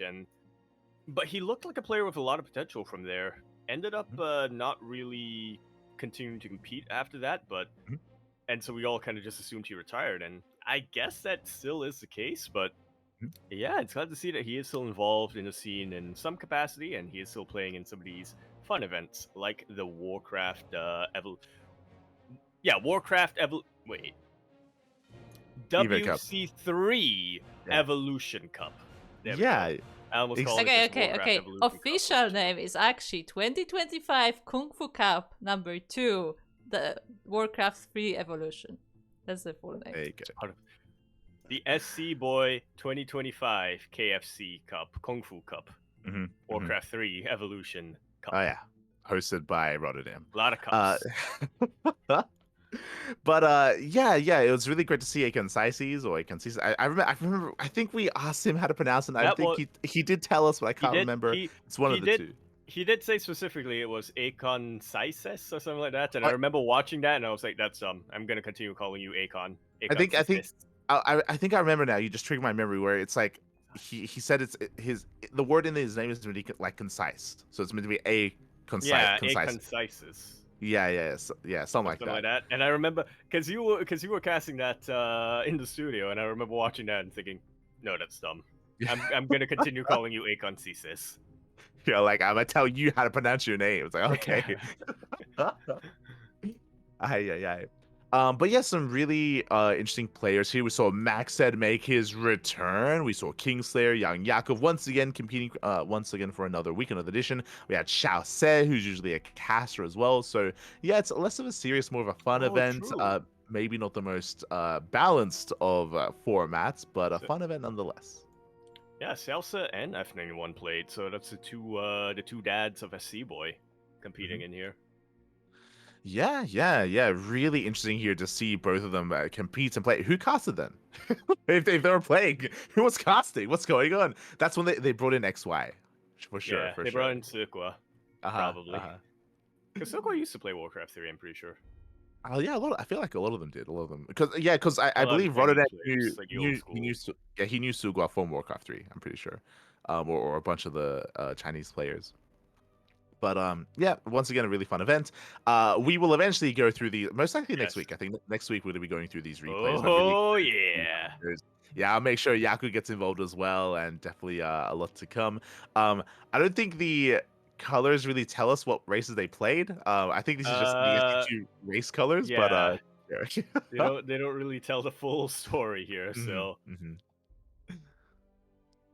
all I can say definitely is needs a little bit of work on the whatchamacallit, the graphics, the UI, whatever it's called, the assets. There we go, the assets for the bracket. Yeah, and regardless, what I can say is that I'm looking forward to casting it with you, Yaku, and I'm sure your in-depth knowledge of Warcraft 3 is going to come in clutch when it comes to what the hell's going on. Have you played Warcraft 3? You asked me this last week. I did. I did play the human campaign of Warcraft 3. I did not get much further than that because I did not own that copy of Warcraft 3. Uh-huh. So So you I called Stratholme, and Uh-huh. then that's where I stopped. Okay. You're like, and that's how the story ends. You just call There we go. Stratholme and then we're good. We're done. There we go. We're good. No, I watched specifically Crank's playthrough of Reign of Chaos, and then I watched Krendor's playthrough of Frozen Throne. Mhm. And So then you I have- used to and then I used to watch WoW lore videos to go to sleep. Okay. So you haven't played like 1v1 before? I have not. No. Okay. I- That used to be My exposure to 1v1 was that old Razer ad back in the day with one of their keyboards where they got Nada and Moon to talk about their APM and why it's important and so on and so forth. And then Moon was like, "Oh yeah, you know, I feel like I can relax a bit more in Warcraft 3, unlike in Brood War. You know, it's not such a fast game. You can, it's not like StarCraft. You can slow down a little bit." And then he's just taka taka taka taka taka taka taka. Yeah, my experience with Warcraft 3 is that was our like at our school we had PCs. We had like a PC lab, and I want to say that everyone passed around a USB stick with Warcraft 3 on it, and everyone would just copy it over and play Warcraft 3 together. Good times. Same with like PC cafes and PC bungs, but DRM. True. So yeah, I do look forward to tuning into it. And congratulations, of course, to Max Zed for coming out of retirement and for winning these events. Yeah, I mean Warcraft. I was gonna say I was gonna conclude my knowledge of Warcraft 3 by telling you I will bring my in-depth knowledge of Warcraft 3. I will rant endlessly about how Chris Metzen just keeps writing Thrall, or just keeps writing about Thrall and no one else. Huh. That's it. True. He's back, by the way. He's back. He is back. Yeah. He is back, and never thought I would be. I never thought I would be like, okay, he's probably better than the guy who he replaced. I never would have thought about that. I haven't kept up with Warcraft lore since probably Legion, which incidentally enough is when Metzen left, because I was like, all right, that's Sargeras gone. And I haven't kept up much after that. And then you don't have to. It's fine. You don't. And then, but I've heard some opinions of it. For sure. But that leads us into our next set of events here. We do have the Team Gosu Power Rankings, number 10.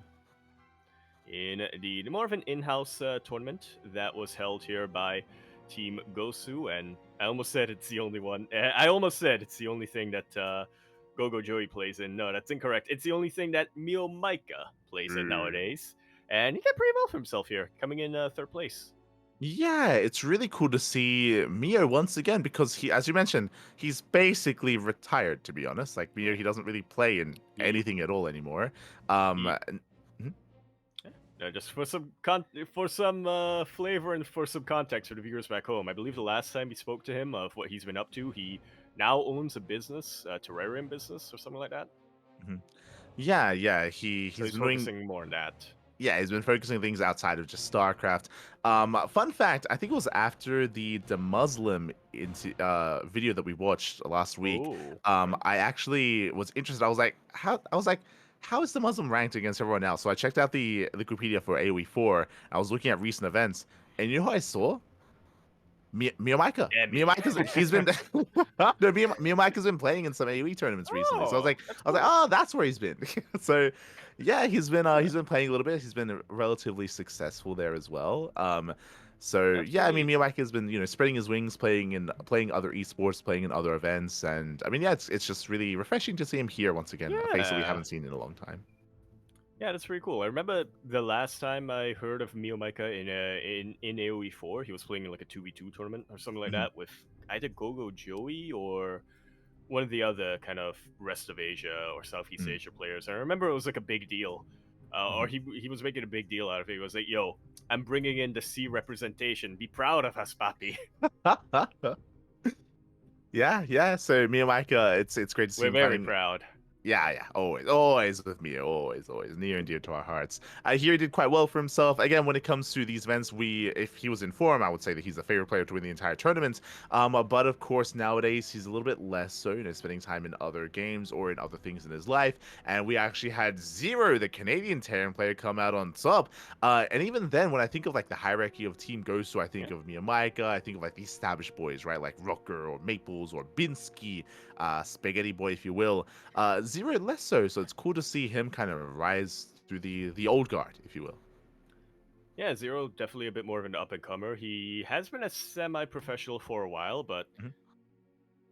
I feel like lately he has been putting a lot more hours into the game, and Mhm. yeah, we'll see where he goes from here. This absolutely bodes well for him. It was a very close series Mhm. in that finals, I will say, but he was able to come out on top, and I hope this spurs him on to greater heights. Yeah, so fun fact, Zero, he has been pretty active recently. He's been playing a lot of the in like Picklestar Mondays. He's been playing like Picklestar Mondays and these open cups. And I was thinking to myself as we were going over this, I was like, when did Zero join Team Ghost? I'm like, what? I'm like, was that is that a recent change? I quickly checked. He didn't join Team Ghost, so he's still on Apprentice Esports, which is what I assumed. And I guess they just allowed him to play. They Yeah, they're like, which is cool. It's just yeah, it just it's clicked in my mind that clearly they're happy to open it up a I little bit to mean, maybe it's yeah, like some it's fellow the friends, invites. I'm it's pretty sure. either that or or the it's not team updated. has changed and just nobody like announced it It's anywhere, yeah, so it hasn't been yeah. updated, which is It's very possible cool. that's the case as well. I want to give them the benefit of the doubt that Team Gosu care enough about their team to update their Wikipedia page with Zero joining, but you're not wrong. It is possible that they forgot to update. It's it's possible he did join. Yeah. Regardless, well played. I mean, he's not the only one who's on Team Gosu, so True. Yeah. I'm gonna assume that they did just invite some players outside of the team for this one, but Yeah. Yeah. maybe he did Yeah. join. You're Who not wrong. knows? You know, Heaven's there as well. So, regardless, it's great to see Zero being active and, of course, doing well for himself. And yeah, took down Binsky, went all the way to the ace match, game 7. Crazy. Yeah, or game 6 technically, but the metaphorical game 7. You know. hmm hmm There you go. There you go. So GG well played. Zero does take it. I do look forward to seeing more of Zero in the Pikachu Mondays and in other Open Cups. That leads us into another, in a way, regional event that did occur. I Yes. mean, very much so. An event that we casted over the weekend. It was over 12 hours by the way of StarCraft. Yep. It was the House Galactic Battle Champions. Indeed, the Polish land, and obviously the results here are crazy. We'll get into that in a little bit. But before we do, I do have to say this was a very special edition of House Galactic Battle Mhm. for two reasons. First of all, the cooler one, I would say, but the one that's less I don't know. The cooler one, but the one that I can't really joke about as much was all of the participants here, all 8 of them that took place in the House Galactic Battle, Mhm. they weren't just participating in a competition, they weren't just playing to win, they were also participating in research for what's it Mhm. called? The AWF Foundation to kind of measure the heart rates of players. I believe they're trying to figure out. They're doing they haven't really come out with too much details about what they're researching, but it's basically about how stressful video Okay. games are. So previously we had more tests. Like on previous lands, we had, I believe, some like blood sugar measurements, like that kind of stuff. Yep. Like there was a lot more like physical tests. This time they still had some physical tests, like the heart rate and so on.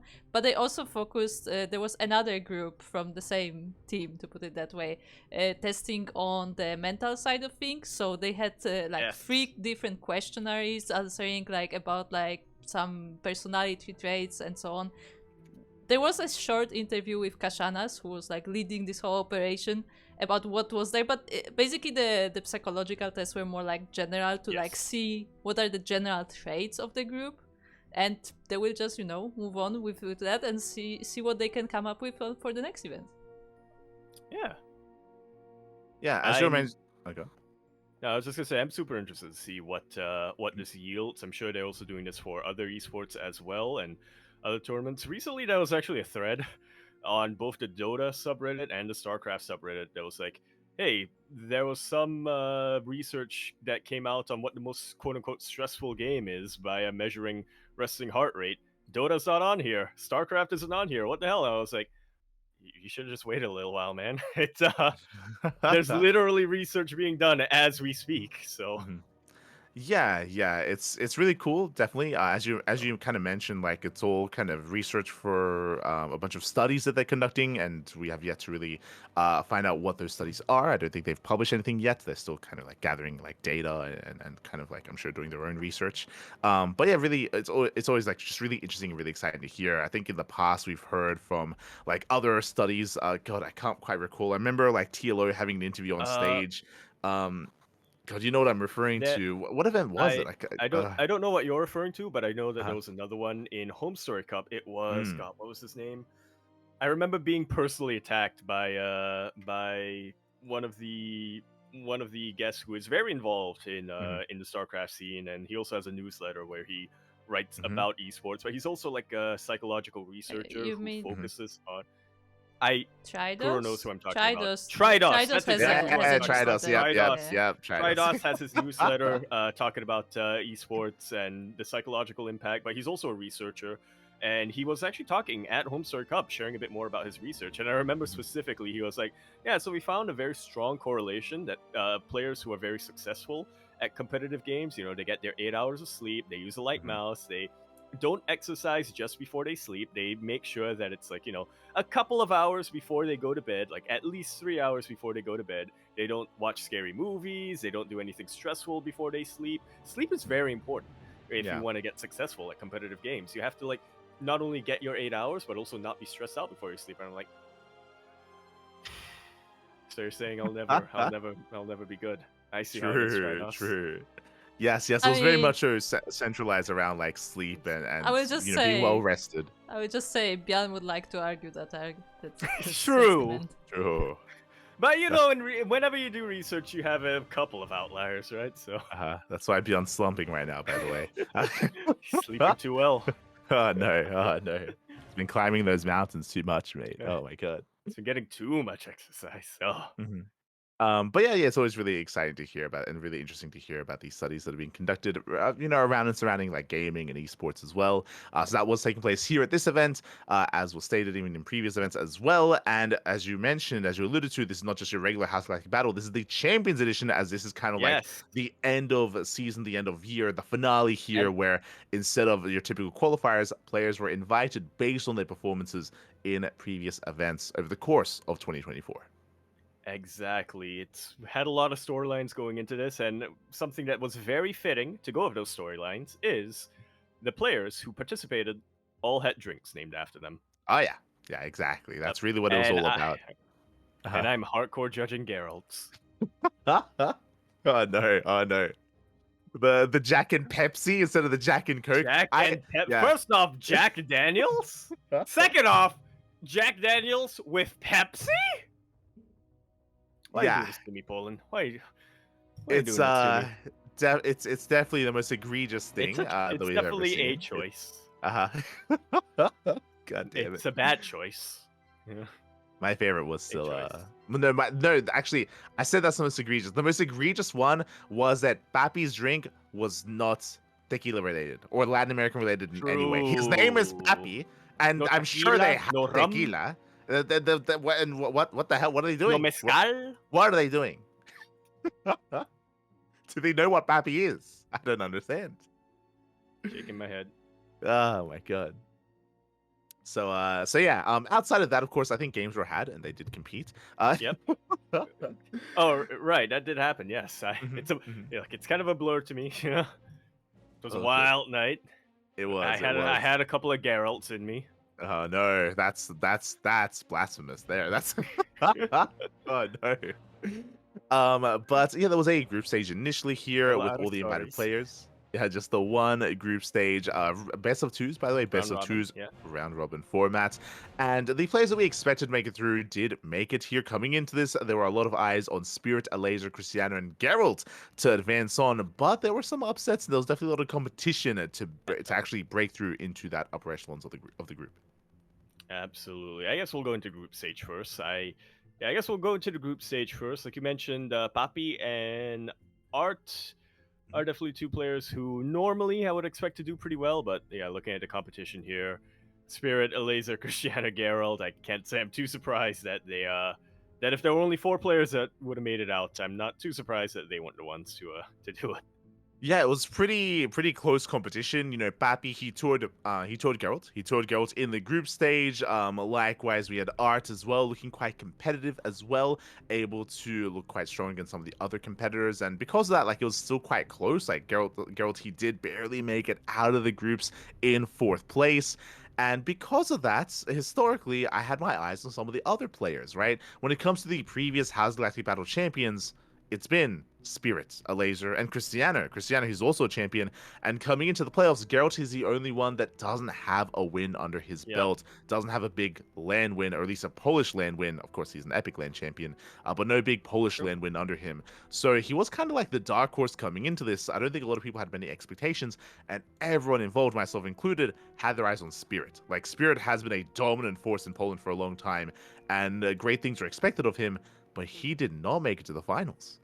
He did not. You were just mentioning it. Spirit is a House Galactic Battle champion. He's gone back and forth with Christiana and Elazer Mhm. multiple times in the past, but this time he actually got taken out by Spirit. I remember specifically once Geralt won Neon Violet Square, I was willing to overlook his questionable choice of alcohol and Ah. soft drink and said, all right, let's fucking go, Geralt, the Witcher.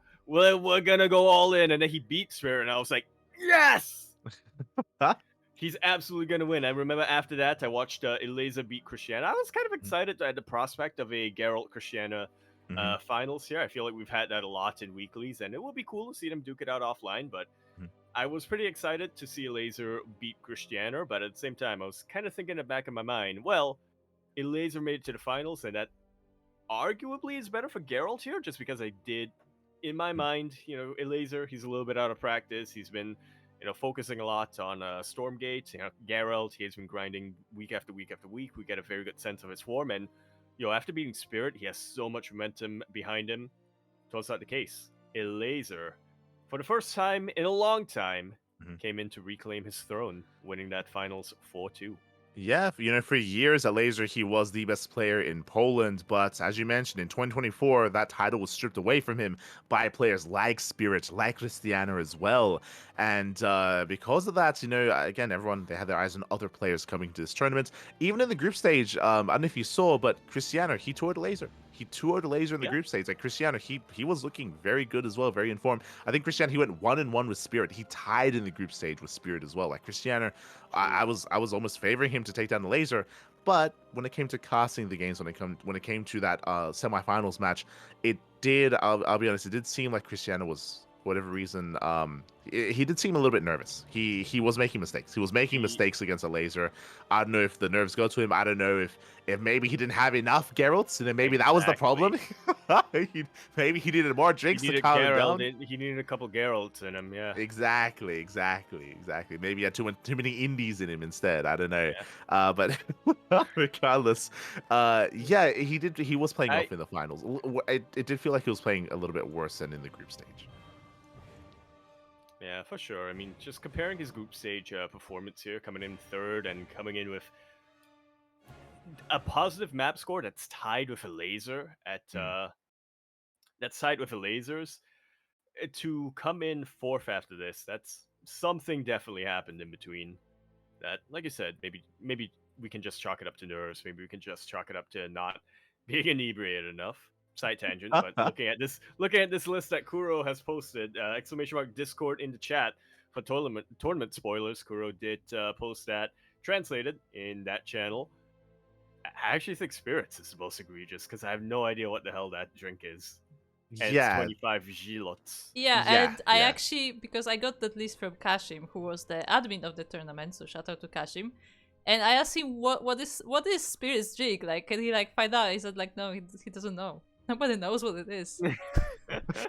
Anybody order it? Like, I would just to have find loved. out? I would have loved to have seen at the end of the night Because numbers on how popular these drinks were. I would love to have yeah, There seen like a was. count of how There often was. they were I bought. did post it later on. There was like top 3 released. Yeah, there was top 3, but I want to see the numbers. I I want to see the don't think numbers, we and I had want to specific see. numbers. I will check, but I don't Yeah, think there were yeah, specific numbers. that would have been amazing to have seen like a proper uh, like ranking system of these drinks. our stories was the most popular, which I gives me some hope in Poland. That's There was no rum, doubt. lime, and Pepsi. It's pretty good. Mm. It's better than Jack Daniels with Pepsi, let me tell you. It's just the Pepsi that's the problem, really. It's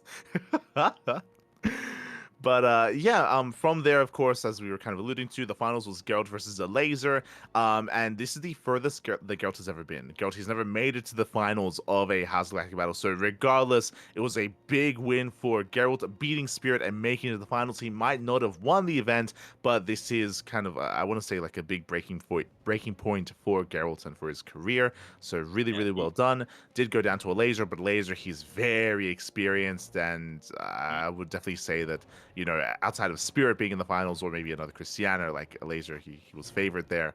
But Geralt, he played really well, really well. Yeah, he might not be the king of Poland, but he's definitely the heir. Hair? I still thinking about his mustache. You know? You know what it was, mate? It was the lack of facial hair, Bobby. That would have put him over the edge. Oh no, studies need to be done. I understand. But yeah, congratulations to Laser, as he is our House Galactic Battle champion for the circuit of 2024. So very well done. And what was exciting about this event as well is that there were some fun guests that actually were able to go there live, able to experience the event. Specifically, one of the big names behind Star Zagora was actually at the venue. Oh, I was not aware of this. Yeah. That It did come out that apparently they did want to partner or work together in some way, not for this event, not for House Galactic Battle, but maybe for future events, Yeah, maybe some kind of collaboration. So it was great to see that there was that kind of connection and that there was definitely interest between these two like event organizations. yeah, that's really cool. I mean, like you said, the prospect of collaborating for future, potentially bigger tournaments is that always going to be exciting. But you know, even if he was just there to observe and be like, okay, this is what we need for our Bellum Zagora. I hope he took the right notes, and I hope he doesn't make a drink menu with Jack Daniels and Pepsi. But I don't. yeah, I even don't if he think. was just there to take notes, that I would be don't really think cool. Star That's Zagora has that. But really cool. something they did mention is that they were interested in the medical research, so maybe that will be somewhat included in the Bellum Gens. And that's a really good way as well, I think, of just getting eyes on your event by saying, hey, we're not just a video game tournament, we're a video game tournament that's also helping with science. That can potentially attract sponsors. Science. That's look, Basilisk always says, we're in it for the science victory. Where's the research, Basilisk? Yeah. That's all I'm saying. Yeah. Why aren't you taking heart rates? Exactly. And questionnaires? What even is a science victory? Where's the science? Yeah? How can you have that as your tagline and you don't have a Civ team? True. What's going on? What's happening, huh? Civ 7. It's coming out. Yeah, it's coming out. It is coming out, right? Is it? It is coming out like next Yeah? month. Yeah. Science victory. Yeah. Science victory. I'm just saying, you know, we better be seeing like a debut stream of you know, Cyril and Rainer playing Civ 7. Yeah. That would actually be kind of fun. Cyril They could totally do that. Yeah. You should have Cyril be playing as I haven't kept up with who was confirmed as the leaders or the civs. They're doing something really weird this time where they're making it so that you change your civ as you progress each era, and I'm like, oh, humankind kind of did that and it didn't really work out too well, so let's hope Civ 7 does it well. There you go. Civ 7 Basilisk. Civ 7 Basilisk. Start a team. Okay. So congratulations to a Laser, and they did of course confirm that, you know, future House Galactic battles will be occurring as long as there's interest, as long as there's support, as long as there's people willing to be there for it, to watch it, to indulge and to enjoy StarCraft, then they will continue the House Galactic battle. And it does sound like they have a really good partnership with the venue itself, with the people at the gaming bar. So yeah, definitely look forward to future Polish lands to come. Poland, man. What a country. So where's it going here? Poland. What a country. What do you mean by that? What are you saying right now? No, I appreciate the support. Okay, yeah. Poland, the enthusiasm that Poland currently has and has Uh-huh. always had Okay, when yeah. it comes to esports. A lot of Yeah. passion going down on True. there, you know, True. from True.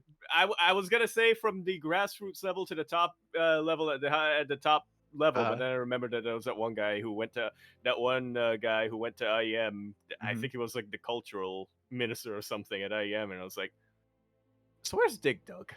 Mhm. There you go. That was What a our country. prime minister. Do not bring that up. Oh, Anyway. What a country, yeah, what a country. What a country. But yes, the other quick thing to wrap this up. I also find it really interesting that those working at BGE Stars Agora, if you remember, these are not the only organizers that they've spoken with as of late. If you recall, there was also a SC-Boy. conversation, yeah, with SC Voy as well. So, maybe that's a sign of things to come. Maybe they're planning to make a circuit themselves or have some kind of partnerships, some kind of collaborations. It's hard to say, but clearly there's initiative being taken here to at least speak to other organizers in StarCraft 2, which is really interesting and exciting to hear. Am I allowed to go full Pepe Sylvia What does that mean? for a second? What do you? Like, what do you- I have the cork board up and I have all the evidence and I have the things tied together. Here's what I have to say. Okay, Bellum Okay. Zagora and SC Boy Okay. confirmed that they were discussing something last year. Okay. In the Okay. photo where they made the Okay. announcement, Okay. it was one of the organizers from Bellum Zagora who was pictured with him at that table drinking tea and waiting for food to be delivered. Uh-huh. Peinan. Yeah. Peinan True. is True. recently retired. True. And he said that there are potentially some prospects in Yeah. esports that Yeah. he may explore, even though Okay. even though he wants to just be a normal man. But you know what? Okay. What's more normal and Uh-huh. more man Uh-huh. than being a tournament organizer for Okay. Bulgaria, for a Bulgarian regional event? Yeah. Confirmed. Oliveira Confirmed. moving to Oliveira, Bulgaria. Peinan, moving to Bulgaria. Yeah. There you go. Yeah. And what's he gonna do? He's going to construct a list of drinks assigned to the players. Exactly. Yeah, Yeah. and that's how they make money. That's gonna be his title, Drink Master.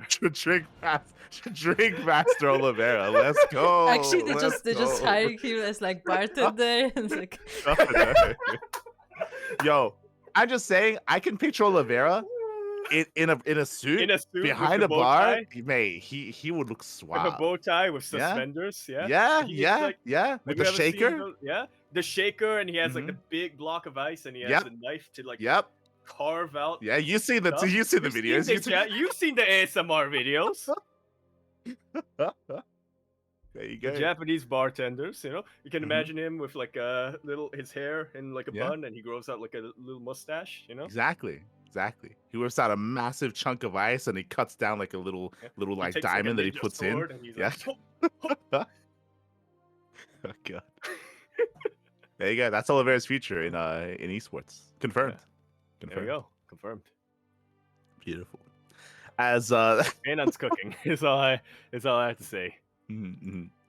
That leads us over into another lovely country in Europe, of course. That leads us over to the Brazilian StarCraft team. StarCraft Circuit, I should say. What a country! What a what a country, Brazil. Brazil. As that leads us into Amantes the StarCraft, number 35. Indeed, I don't want to say this took over from Code for Giants, but in a way, it does feel like a bit of a. Yeah, it definitely hasn't taken over for Code of Giants because this is a much older tournament, but yeah, it does feel like it was a little bit on the back burner for a little while. But I'm glad to see that we are back for 2025. Yeah, exactly. We are back for 2025 again. This, at least the Amantes edition of the events here for Brazilian scene is an invitational, and we do have the best of the best taking place here. We had a Nano making his return. We had Master, Eric, Inexorable, Tata Giba as well, Don Minoko, and many others. And we did have a bit of a roller coaster ride of emotions here because Eric, he's our boy, you know, he's one of the Ducklings, one of Los Patos, and he did go down to Inexorable in the upper bracket. He did, but you know what? You said we had the best of the best competing. We had the best winning. Mm-hmm. And as you mentioned, he did go down to Inexorable 0-2, but in the lower bracket finals, he got his revenge, beat him 3-1, and then beat Master 4-2. to once again reclaim that throne, that kangaroo There you go. There for you go. Brazil. Yeah, the 4-2 in the best of 7. Big win there for Eric. Again, Eric, he has been very active when it comes to at least the regional events. He has been playing a lot. He has been even spending time in the All Things Zerg Discord, the All Things Zerg Reddit Discord, where he has been cooking up a storm with other Zerg players alike. To some success and to some failings. I know that Eba and some of the other European Zerg players have been trying to emulate Eric, and they've been learning some builds, and they've been having some mixed success. But it's been great to see that Eric's been active once again. This is where we remind everyone that the was it the 14 pool, or what was it called, the 14 15? the 14-15, that was the Eric build. 15, Not the 15, Cyril yes. build, it was the Eric build. 15-15. Yeah, true. That was. Cyril watched Eric and was inspired. He was inspired. So Eric, he is an innovator, is a trendsetter, if you will. He does pioneer the Zerg race, more often than not. So we'll see what he's able to cook up later on. But big win here for Eric. Likewise, that leads us into code for Giants Cup, which is a bi-weekly tournament, which did also go the way of Eric. This time, though, in a much more dominant fashion. Eric not dropping a single map in the entire tournament, able to bring down the other top Terran and top Protoss in Brazil. I was gonna ask if he was the only Zerg player, but he wasn't. There was some of the Zerg participation coming in here, but yeah, still nice to see. For sure. So big win there for Eric. Does claim both big events in Brazil. And as a reminder, there is a Brazilian offline event that they are planning. You're still in the planning stages. I believe they're still crowdfunding, but this is another reminder that they are planning to host an event in 2025 at some point at a big LAN or a big at a venue, of course, to kind of bring everyone together in Sao Paulo, I think, if I recall correctly. Oh. There you go. I know about that city from Civ. There you go. Civ 7? 5. 5? Yeah. I think it's also in 6, but yeah. I put so many hours in Civ 5 and barely any in Civ 6. Like, Aye. But yeah, with that, congratulations, of course, to Eric for winning those events. That leads us into the Firegrow Cup. Speaking of regionals, of course, we hop on over from Brazil over to the CIS region. Firegrow Cup is a monthly tournament hosted and organized by Mindo VK, where the best of the best do face off from the CIS region. And we do have the qualifiers concluding. The main event is going to be over the weekend. Indeed. And yeah, looking at the lists, it's kind of the...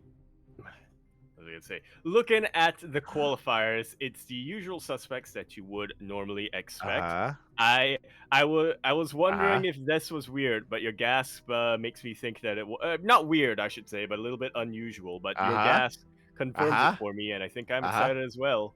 I don't recall seeing Nikita here last time.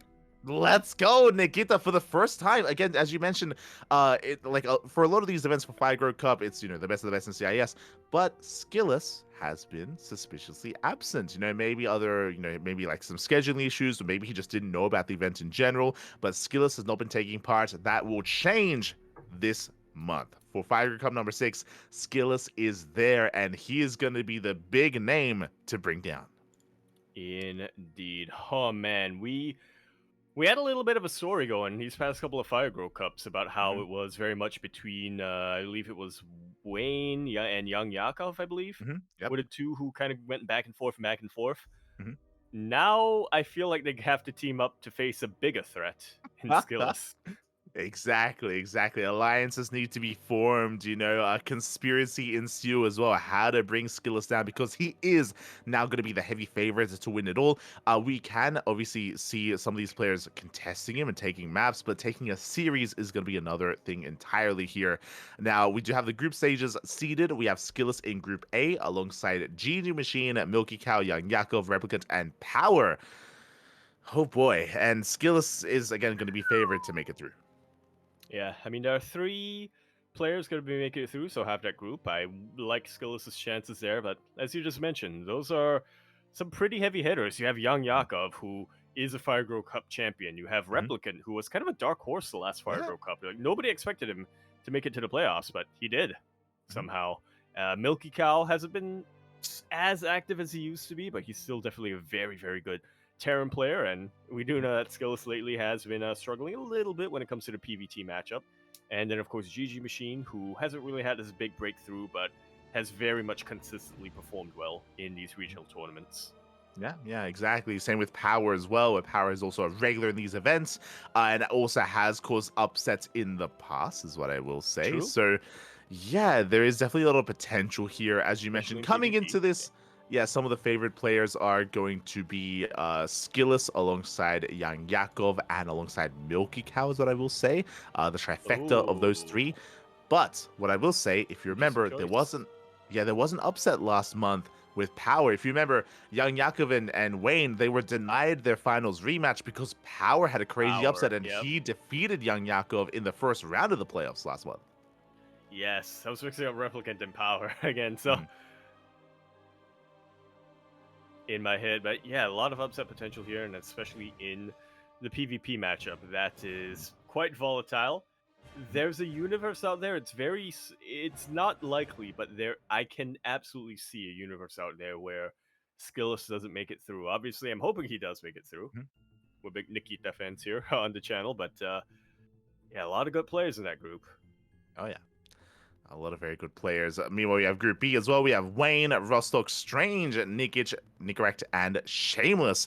This one is going to be, I want to say, a bit harder to call, actually. I feel like the skill Yeah. level of a lot of these players are far closer. Group B does feel almost like the group It- of death, where we could see a variety of players making it through and not making it through. Yeah, a month ago, I would have very confidently said, all right, it's going to be Wayne, Nikic, and Nicorrect. But Mhm. if I recall, in the last Fire Girl Cup, Nicorrect barely did make it through. And I believe Nikic barely made it through, or also didn't make it Oh, through, right? neither of them. Yeah, neither of them made it Neither of through. them made it through. Yeah. Yeah. So it's a lot more up in the air. We've seen Shameless perform very well Mm-hmm. recently in a lot of these OSC events. And, Strange is always a wild card. So yeah, apart from Wayne, it's hard to call who the other two favorites of this group are. 100%, 100%. As a reminder, Shameless, he's last month's runner-up. He's last month's True. runner-up. He came second only to Wayne in that finals. But as you mentioned, I can see Nicorrect beating him. I can see Nikic beating him. I can see Strange as well. Rostock, I want to say, is the dark horse. I would say Rostock, it's going to be a little bit harder for him to make it through. But even then, like, I can see upset potential, and yeah, it's going to be very difficult to kind of determine the top three to make it out of Group B. Best of luck. That's definitely going to be the group that I'm the most interested in. It's a little bit more kind of like vague or uncertain as to who will advance on, more so than Group A. Yeah. I agree with you on that one, yeah. Sure. But that will kind of, and again, that the playoffs are going to be taking place over the weekend, and we are going to be casting that here on the CranKy Ducklings, so do tune into that. That leads us into Legacy Weekly Japan. I feel like we haven't had one of these in quite some time. Great to see you back. Yeah. So a small Wait, disclaimer. No, Hanmono. I'm not sure. I'm not sure how frequently these have been happening, but for some technical reasons, let's put it, these are not on Wikipedia, so it's kind of difficult to find information on them because they only posted on their official Twitter page, basically, and on the Japanese wiki. In Japanese, yeah. Yeah, for sure. But we have the return of Sayak, of course. Sayak, he has had some time some time off. Sayak, he has been the best player in Japan for many, many years, but did step away from the game for a while, and it's great to see him back. Yeah.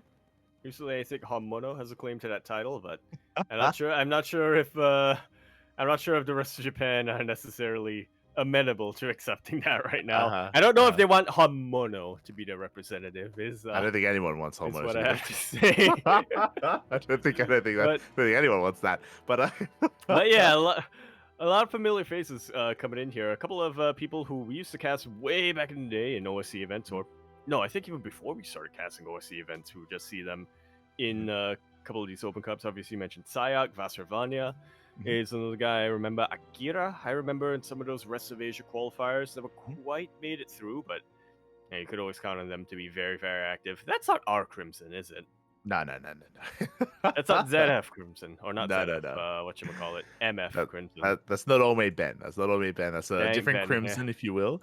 But yeah, as you mentioned, players that we are very familiar with, or at least some of them are. And in the end, we did have a best of three, went all the way to the ace match between Sayak and Vice Ravanya.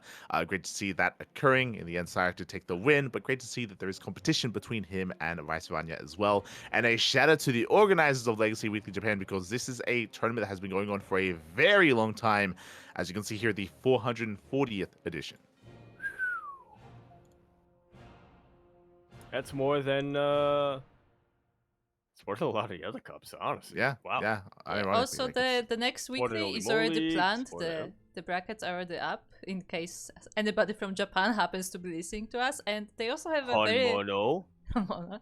they have a very interesting system in which they have the open bracket, like with this one, and then they have the prospect tournament. And from what I understand, the prospect tournament does not allow anyone who has won a tournament in this past month or however long it is. Oh. Yeah, they have like a quote unquote like code ace I'm system eligible. where. Yeah. Well, yeah, where they have an event for kind of like the lower tier players where they can face off and they can compete amongst themselves. So they have those two Yeah. editions alongside each other. Yep. So yeah, that's gonna be a regional event for Japan. What a country. What a country, man! What a country! Oh, anime, let's go. That's Waifus? Oh no. Husbandos? True. Wait, hold on. Is Haas allowed to play? He's banned alright, for not life. this one, right? does he qualify more than Honmono? Like, I Does he don't know. Like, qualify he's through marriage? yeah. Like, is there? I mean, I'm pretty sure he's got plenty of waifus, so he might be eligible. He might be, unironically. Him, friggin' who else? Oh my god. Cure, Creator. Creator, true. Young. All the NV boys, the team NV NV boys. Yeah. Ooh, that's you're not wrong. Who else? We should let him know. We should. God damn. Okay, so yeah, the weebs are going to be coming out in force. Best of luck to Sayak and for the rest of the Japanese players, as I'm sure there's going to be a sea of of Club NV players. Swimming over, yeah. There is. Oh no. Best of luck in that next event. And that leads us into our show matches. That leads us into the Super 727, a best of 7 between try to say Classic that. and Gumiho. Super 727. Try saying that a bunch of times quickly. I God no. But yeah, this was an interesting event here. Best of 7, of course, did go the way of Classic, actually heavily in the way of Classic here. Yep. Gumiho, he is our reigning Home Story Cup champion, but as of late, he has been struggling a little bit more here, and yeah, that's a big win for Classic. Yeah, struggling quite a bit in TVP, which I personally wouldn't really expect from Gumiho here. I do feel like he's tightened up quite a bit after Home Story Cup, but like you were mentioning, looking at things like Masters Coliseum, looking at Luli Cup, and looking at qualifiers as well, something happened. I guess Protoss players kind of figured out the patch a little bit more, and yeah, lately Gumiho hasn't been doing too well in the matchup. So as much as looking at the result surprised me, I guess it's not necessarily an upset. Yeah, it does feel like Classic is a little bit more informed currently, at least in the January era of StarCraft, of the EPT off-season. Classic has been looking quite good and does take the win in the end. Meanwhile, that leads into Super 7's number 28 as we had a ZVP. Yes. And I'm happy to see the return of Nightmare. We spoke about this last week, I think, but Nightmare, he has been less active. Coming into the holidays, coming into the end of December, into January as well. He has not been competing in as many tournaments, but it's great to see him make his return here, and he had a very close series against Rogue. Absolutely. Very... Man, this is what we needed after the much more one-sided show match between Classic and Gumiho, I think. Yeah, I wasn't really expecting these two to be as close in skill, but does go the way of Rogue, but it went all the way to the ace match, went all the way to game 7. Rogue did win it in the end, but a shout out to Nightmare for actually making quite a series out of it. Yeah,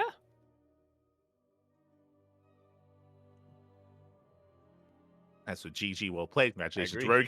That leads us into our final super event of the week. That is the Super StarCraft Global number 11. This is less so just a straight up best of 7 and more so a bracket with invited players. And we did have 4 players here. 2 Protoss, a Terran, and a Zerg invited to the main event.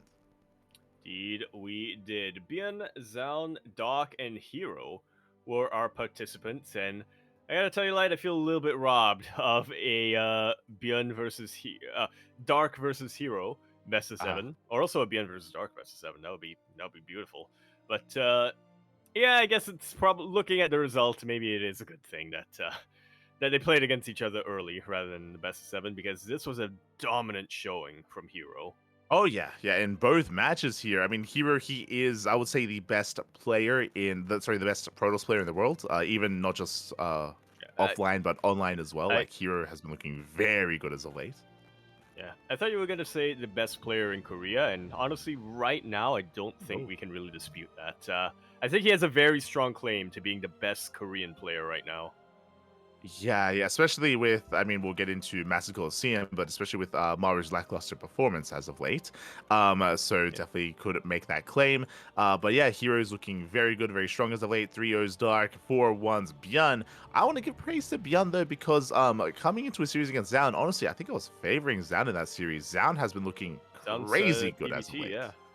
Yeah, it's been looking crazy good as late. I mean, we'll get into those results later on down the line.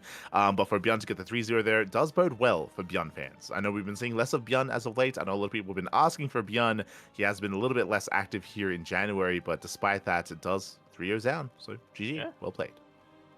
It's climbed enough mountains, or what do you think? Yeah, I think it's one of those things where, like, after climbing all those mountains, the muscles are sore. He has to give them some time to to reacclimate and to settle in, and now he's ready. He's ready to go, ready to game once again. Yeah, his legs, man. He can jump. He can jump good now. He can jump. He can jump over the cliffs just like a Reaper. Yeah, there you go. That was his goal right from the start. What a country. What a country. Korea, man. What a country. Crazy. So GG will play it. Hero does take the win here. Big win for Hero. That leads us into the Bastards Speed Brain Bounce number 81. Once again, we typically have some themes here taking place. Once again, we are going to be featuring Cham. I know what the theme is. Oh, go for it. What's the theme? The D-Gens. At least for the main event. It's 2 D-Gens. True. You're not wrong. The main event was Mixu and Night Phoenix facing off in the ZVP. We were also featuring Holy Squid versus Tassad, Trigger versus Gumiho, and Cham versus Milky Cow. Yeah, those kind of appetizers. Nice to see Tassad here.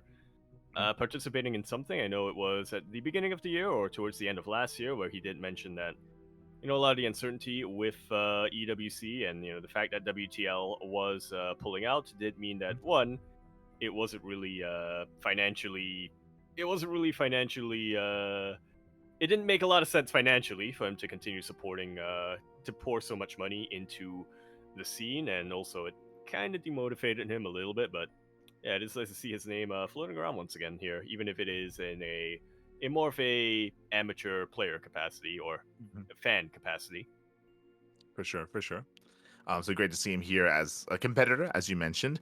This is also, once again, one of those Bastards Big Bang bouts where I'm a little bit confused as to why Gumiho versus Trigger wasn't the main event. Yeah. why some of these matchups wasn't the main events than the other. But honestly, it might just have to do with time zone. It might just have to do with because Gumiho and Trigger are based in Korea, their match has to be earlier, and the main events is the later series. That literally might just be the reason. Yeah, you have the opening acts, and then you have the main event. So I very much could come down to that. And Gumiho and Trigger, I feel like they are anti-degens. Well, I don't know about Gumiho, but we know for a fact that Trigger is the anti-degen. He is. We get to the main event though, and we have Night Phoenix, who is the embodiment of the embodiment. I know. Well, no, that's not accurate. For as long as Honmono is still active, I think it's between those two. Who is the bigger degen between those two? But they have a pretty strong claim. And but Mixu beat him. So does that mean that Mixu is a bigger degen now? It does. He has taken his power. Go. All right. But yeah, we had Gumiho versus Trigger. They went all the way to the ace match in a best of 5, a very close back and forth. This is what we wanted between Gumiho and Classic, by the way. We wanted, a back and forth series, for it to go the distance as well. So We big also win there wanted for Protoss to win. True. I mean, they still did win in the end. Yeah, So Trigger does win it in the end. Is this the beginning of Gumiho's villain arc? It's hard to say. Like, I don't know if I can see Gumiho being a villain. yeah, He's exactly. Gumiho, yeah, he's never been that type. He's never been the yeah, type to just sink into the darkness and just fully yeah. smudge. He's always been more the type to let the darkness pass him. hmm Yeah, exactly. He doesn't kind of like, wallow in it. Nah, he just takes it all in stride here. So, regardless, big win for Trigger. Again, Gumiho taking a couple of losses, but at least he does, make a series out of this. Between And himself and Trigger. yeah, and when, once again, just to reiterate that, big result for Trigger. Oh yeah. Big He's been win. doing Big. real good. He's been doing real good these past couple of weeks. Yeah, he Real had good but lately. past couple of months, mate. Past couple of months. Yeah, He's been looking he's good. on the up and up. Yeah, mate. We featured him at Duckling Showdown 2000 Australia. I mean, mate. Best player in NA. Yeah. So yeah, Trigger's been looking very strong as of late. That leads us into Cham versus Milky Cow. Once again, I don't know what it is, but Ooh. Rotterdam has been very fond of bringing in Cham. Like Cham, he's actually played in quite a lot of these big brain bouts. Like time and time again. They keep throwing players at him, and Cham refuses to go down. Yeah, which is what we want out of Cham, right? I remember way back in the day when we had Sacramento. Mhm. The narrative was always Cham, more like Champion. Sí, papi, sí, el champion, if you will, el champion. So, Cham does bring down Milky Cow 3-1. Of course, that led us into the main event. It makes to a Night Phoenix, more one-sided series there, but great to see that they were featuring some of the more unorthodox maps, Error Home and Hellscape, which is where Night Phoenix was able to get the win in the end of a Mixu. Great to see them both competing. I want to say that Night Phoenix and Mixu are some of those players that are less active. They don't really compete as too many open cups, so I appreciate that they're able to be here and now in this show match. Is that a Warcraft term? What term? Airholm. Is that from Warcraft? I think it might just be I don't know. Eh, Maybe you've been listening to too many. There's a lot of Holmes and Holds in Warcraft. So. You're not wrong. Does sound very fantasy, Holm. yes. That's funny. But yeah, with that, GG will play. That leads us into our OSC events here this week. We have the OSC Weekly number 197. We did end up casting this. And speaking of Cham and his reign of terror, Cham, he popped off like crazy here. I think it's been a while since we've seen a player go on a deep win streak like this. And Cham, he just went to town in OSC Weekly 197. Yeah, King of the Hill. Oh boy, he beats Geralt. He beats Luncy. Then he beats Han Mono. Then he beats Gigi Machine. Then he beats Nickrak. Then he beats Baby Marine. Then he beats Vindel VK. Then he beats Hatsu. Then he beats Shino. Finally, on his 10th match, he falls to Shameless, but that's a 9-game win streak. Then nobody else has been able to really replicate after him. Yeah. From here, which I guess mathematically that would be impossible, but still, it's 15 matches, so. Yeah, and it was after that where we had more of a back and forth where we didn't really have much of a win streak from either of the players. So big win there for Cham, able to get a nice kind of win streak, as you mentioned. Shameless did stop him, and as we were mentioning here, it went from Shameless, Percival, Night Phoenix made a feature, but Night Phoenix did go down. Yeah, Percival, he came back, I want to say in December. Not too long ago. Yeah, I saw him streaming the other day, and I was like, oh, that's nice to see. He had some free time, I guess, so he decided to stream, but looks like he is coming back and looking to be competitive again, so who knows? Yeah, I think when he returned, he did post, and he did say that he wasn't necessarily wanting to go like full time again and be like, and commit and devote everything to StarCraft, but he still wanted to play nonetheless. That's exactly what Ryung said when he came back from the military and then he got dragged into IEM. True. So it's great to see Percival's return, and yeah, was able to get some wins here as well in TVP. Very aggressive games is what I will say. A lot of all-ins, actually. A lot of all-ins from Percival.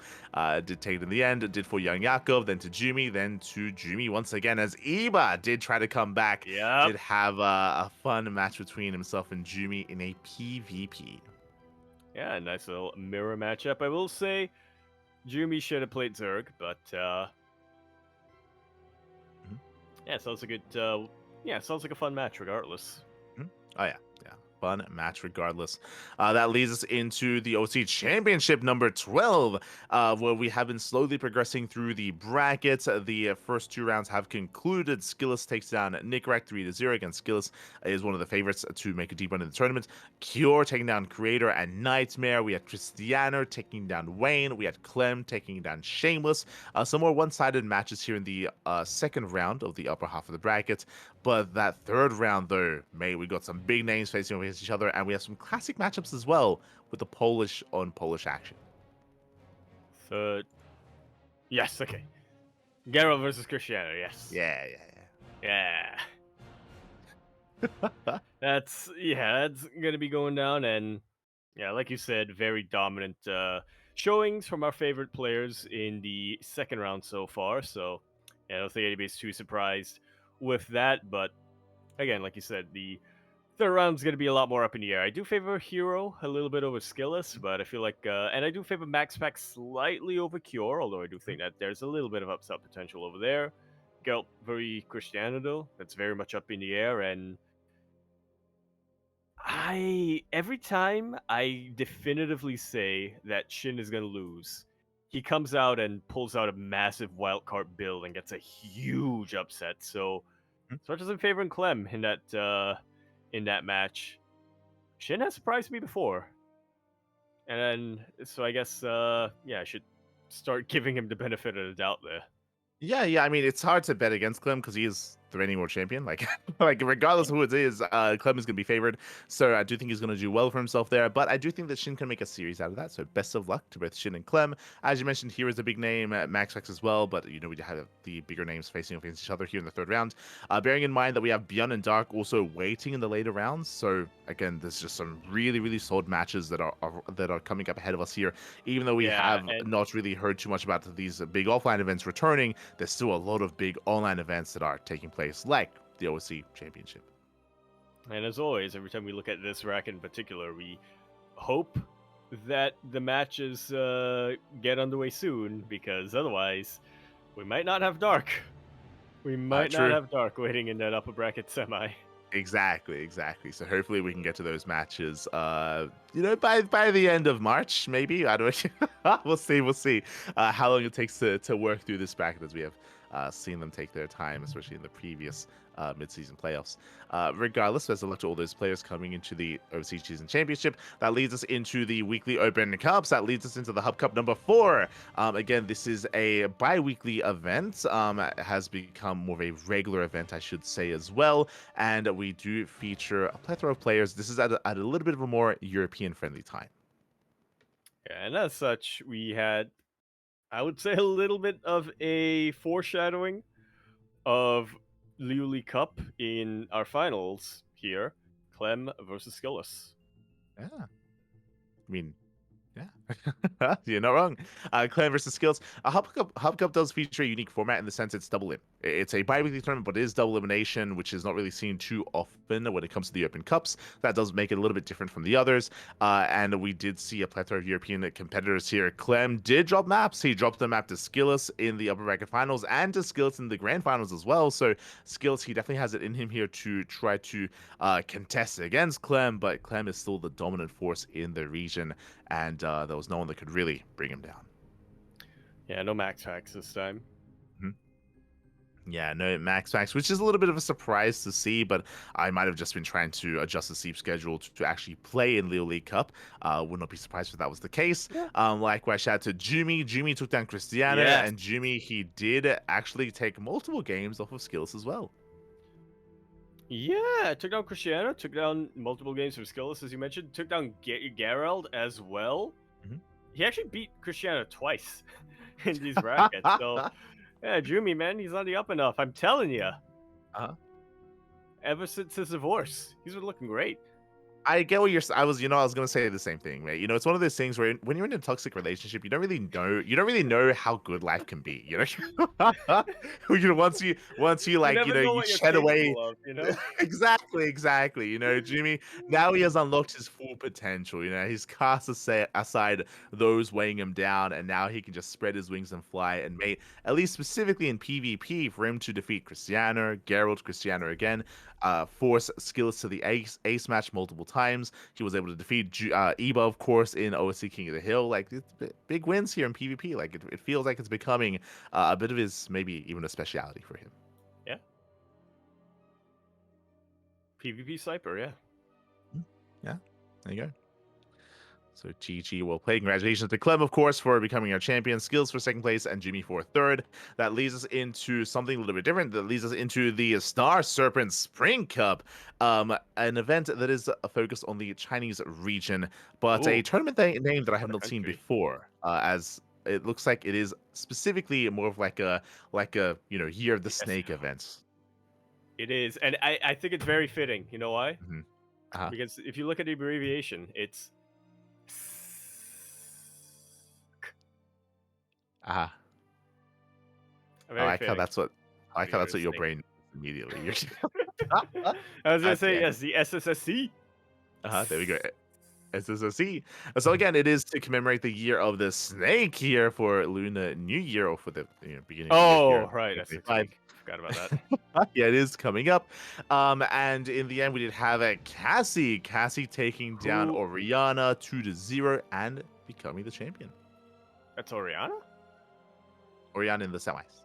Oh yeah, of course. Who? I clicked on Casey. Apparently, that's Kingslayer. Oh, another name change. Yeah.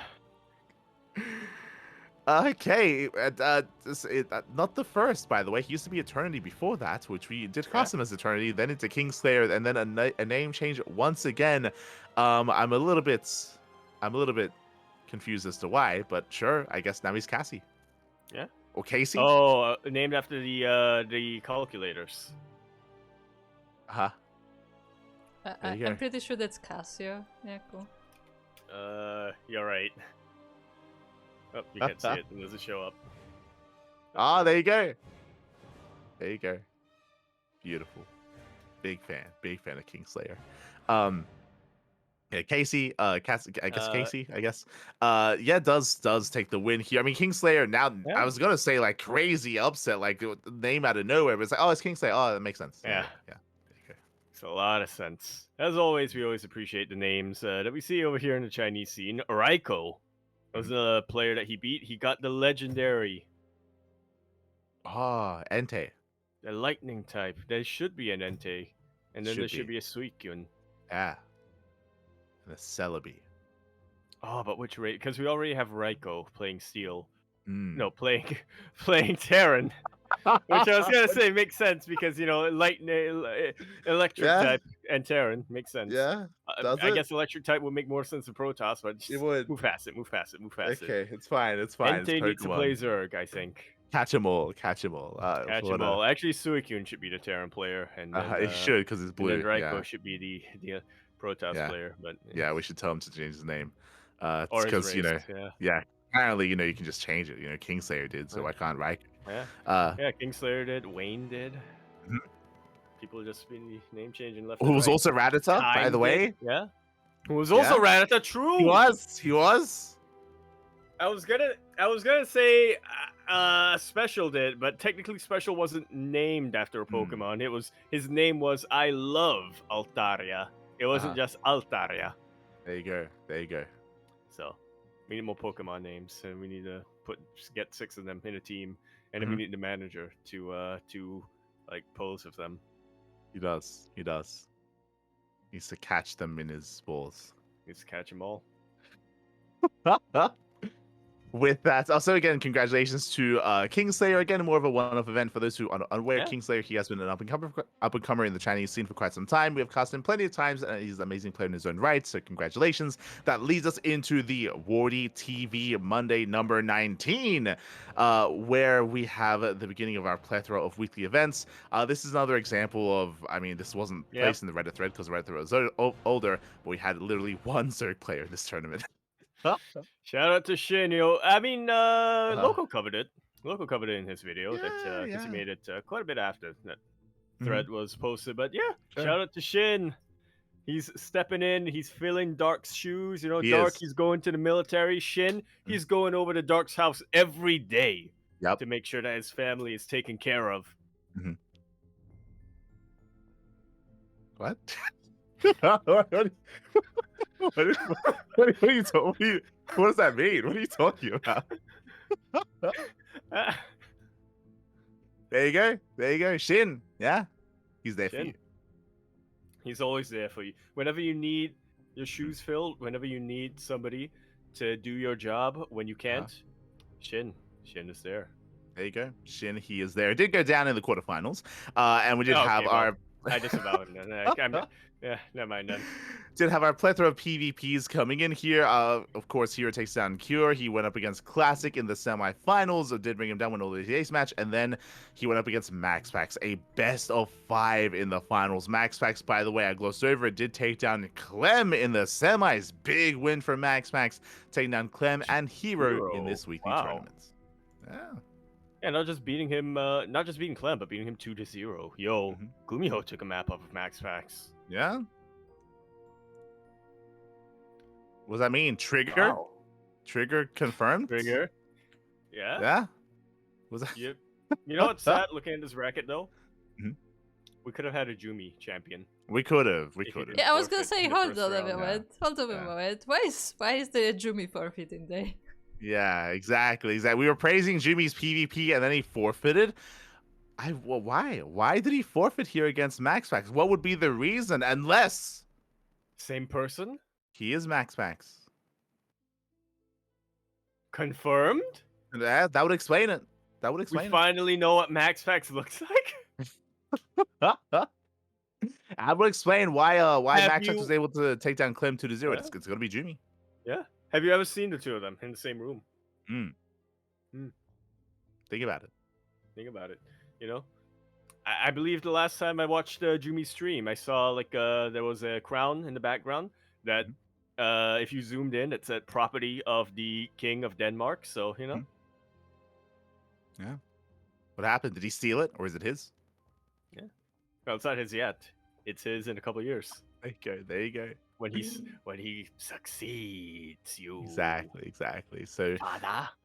GG well played. MaxPax does take the win over Hero. Big win is what I will say for MaxPax to bring down both Hero and to bring down Clem. That leads us into Biggest Aura Cup number 16, which did also feature the next day. Right. Hero was able to. Right. We- What about we- the Monday night? Right? I thought we were Right, just. Stop! Oh, did Right? Hold you on, skip it? hold I thought on. you just changed the order. I didn't. That I didn't leads look us back at the- into Monday Night Weekly's number 1, I should I assumed say. you just changed the order. Oh, good. No. For some reason, I glossed over it. But that leads us into the Monday Night Weekly's number 1, which again does feature a double elimination format. Indeed, not just a double elimination format, but also a double finals. Mm-hmm. The winner of the upper bracket only needs to win one series or one game. Wait. Yeah, it's Wait.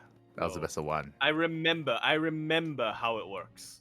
Okay, I remember how it works. So it's unlike Not this giving format. This is the unique. This is upper unique. bracket. This is unique. Yeah. But I remember this format. Okay. Yeah. So basically, finals. this is I would say controversial decision, by the way. Typically, a double finals is instead of a best of 7, you'd have like 2 best of 3s, for example, right? Yep. And the person on the coming in from the upper half of the bracket would have a life. Right, they'd have an extra Yep. life because they never lost a series, and the person coming in from the lower bracket would not have an extra life. So the person from the upper bracket would have to just win 1 series. Here, they had a twist. It is a best of 5 match, and if the person coming in from the lower bracket wins, then instead of having another series, best of 1. They had a best of 1 Yeah, decider, which is not normal, which is unique to this tournament. Yeah, definitely. It kind of makes sense for a weekly if you want to, like, in the interest of time, but I feel like if you're going to do a double format like this, a double finals like this, you might as well just commit fully to it. Yeah, it's just weird because if you look at the scoreline, Trigger, he won Trigger. 3 games, and He should have been the Clem won champion, twice. yeah. Like it's just really weird to see that it was a best of one. Again, maybe it was because of Trigger has time. a higher Maybe map score than yeah, Clem. he does. I personally, I think you're right on that in the sense that I think maybe they didn't expect the event to last as long as it did because of double elimination. Right, there were more games, Yep. more matches, took longer, and by the time they got to the stage where Trigger won, they're like, you know what? Maybe we'll have a best of one instead, just because it's been a 10-hour event. Like I don't, it's possible that was a factor. If not, it's kind of a weird way to decide the winner because again, having a best of one decider is crazy. Like that's not of the norm. Yeah. We'll see how it works. I'm just gonna be sitting here a little bit bittersweet that Trigger doesn't get the championship, but he still beats Clem. He Yeah, has he a did. 3-2 versus Clem, so Yeah. So once at again, least this bodes well for him. it does. It does. I mean, hey, he beat Max Pax as well, by the way. Also something that isn't normal. Something that I should emphasize. It was Lower bracket finals? low bracket, but pure best of ones. Even the low bracket Mhm. finals. That's also crazy. What's with the best of ones here? What's going on? Why are there so many best of ones? I guess it It's was getting late crazy. in Canada at the time, Yeah. True. or I mean, late in he's Europe in at the Korea. time, Yeah. There you go. and late in Korea at the time. Trigger, you became what you swore to destroy. You were supposed to defeat the Degens. Do you think that's why they made him lose? Is to punish him for being a for being a teacher? I think he made himself lose as penance. True. So, GG well played. Clem does win in the end. You could argue that maybe Trigger was robbed that. If so, I mean, I want to praise Trigger actually because hey, even though Clem won, Trigger beat him, and I feel like a lot of people would not expect that. much time? Bearing in mind, in this tournament, Clem 2-0'd Showtime, he 2-1 Max Packs, and they lost to Trigger. Like that's Yeah. praise to Trigger here. Like that's really good result. GG. Absolutely. We gotta write this down Hmm. for a show match potentially. Potentially, I mean, we're still at the start of the year. Make it so that Trigger gets that $200. We'll keep an eye on it. We'll keep an eye on it. Yeah, we'll keep our eye on it. And meanwhile, as we did mention, there's also a little bit of an incentive, a bounty, if you will, for the highest placing Zerg player.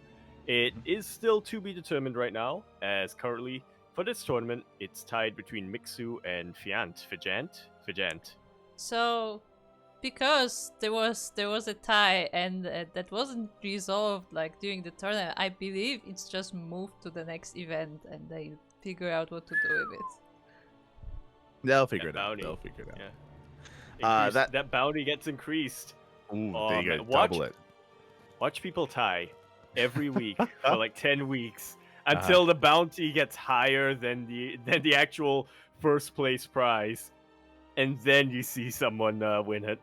It could happen. I want that to happen so bad.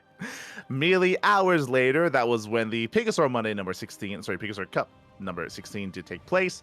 We thought we once again had a dominant showing here at a Hero. He takes down Shameless 2-1, went to the ace match, took down Jimmy as well.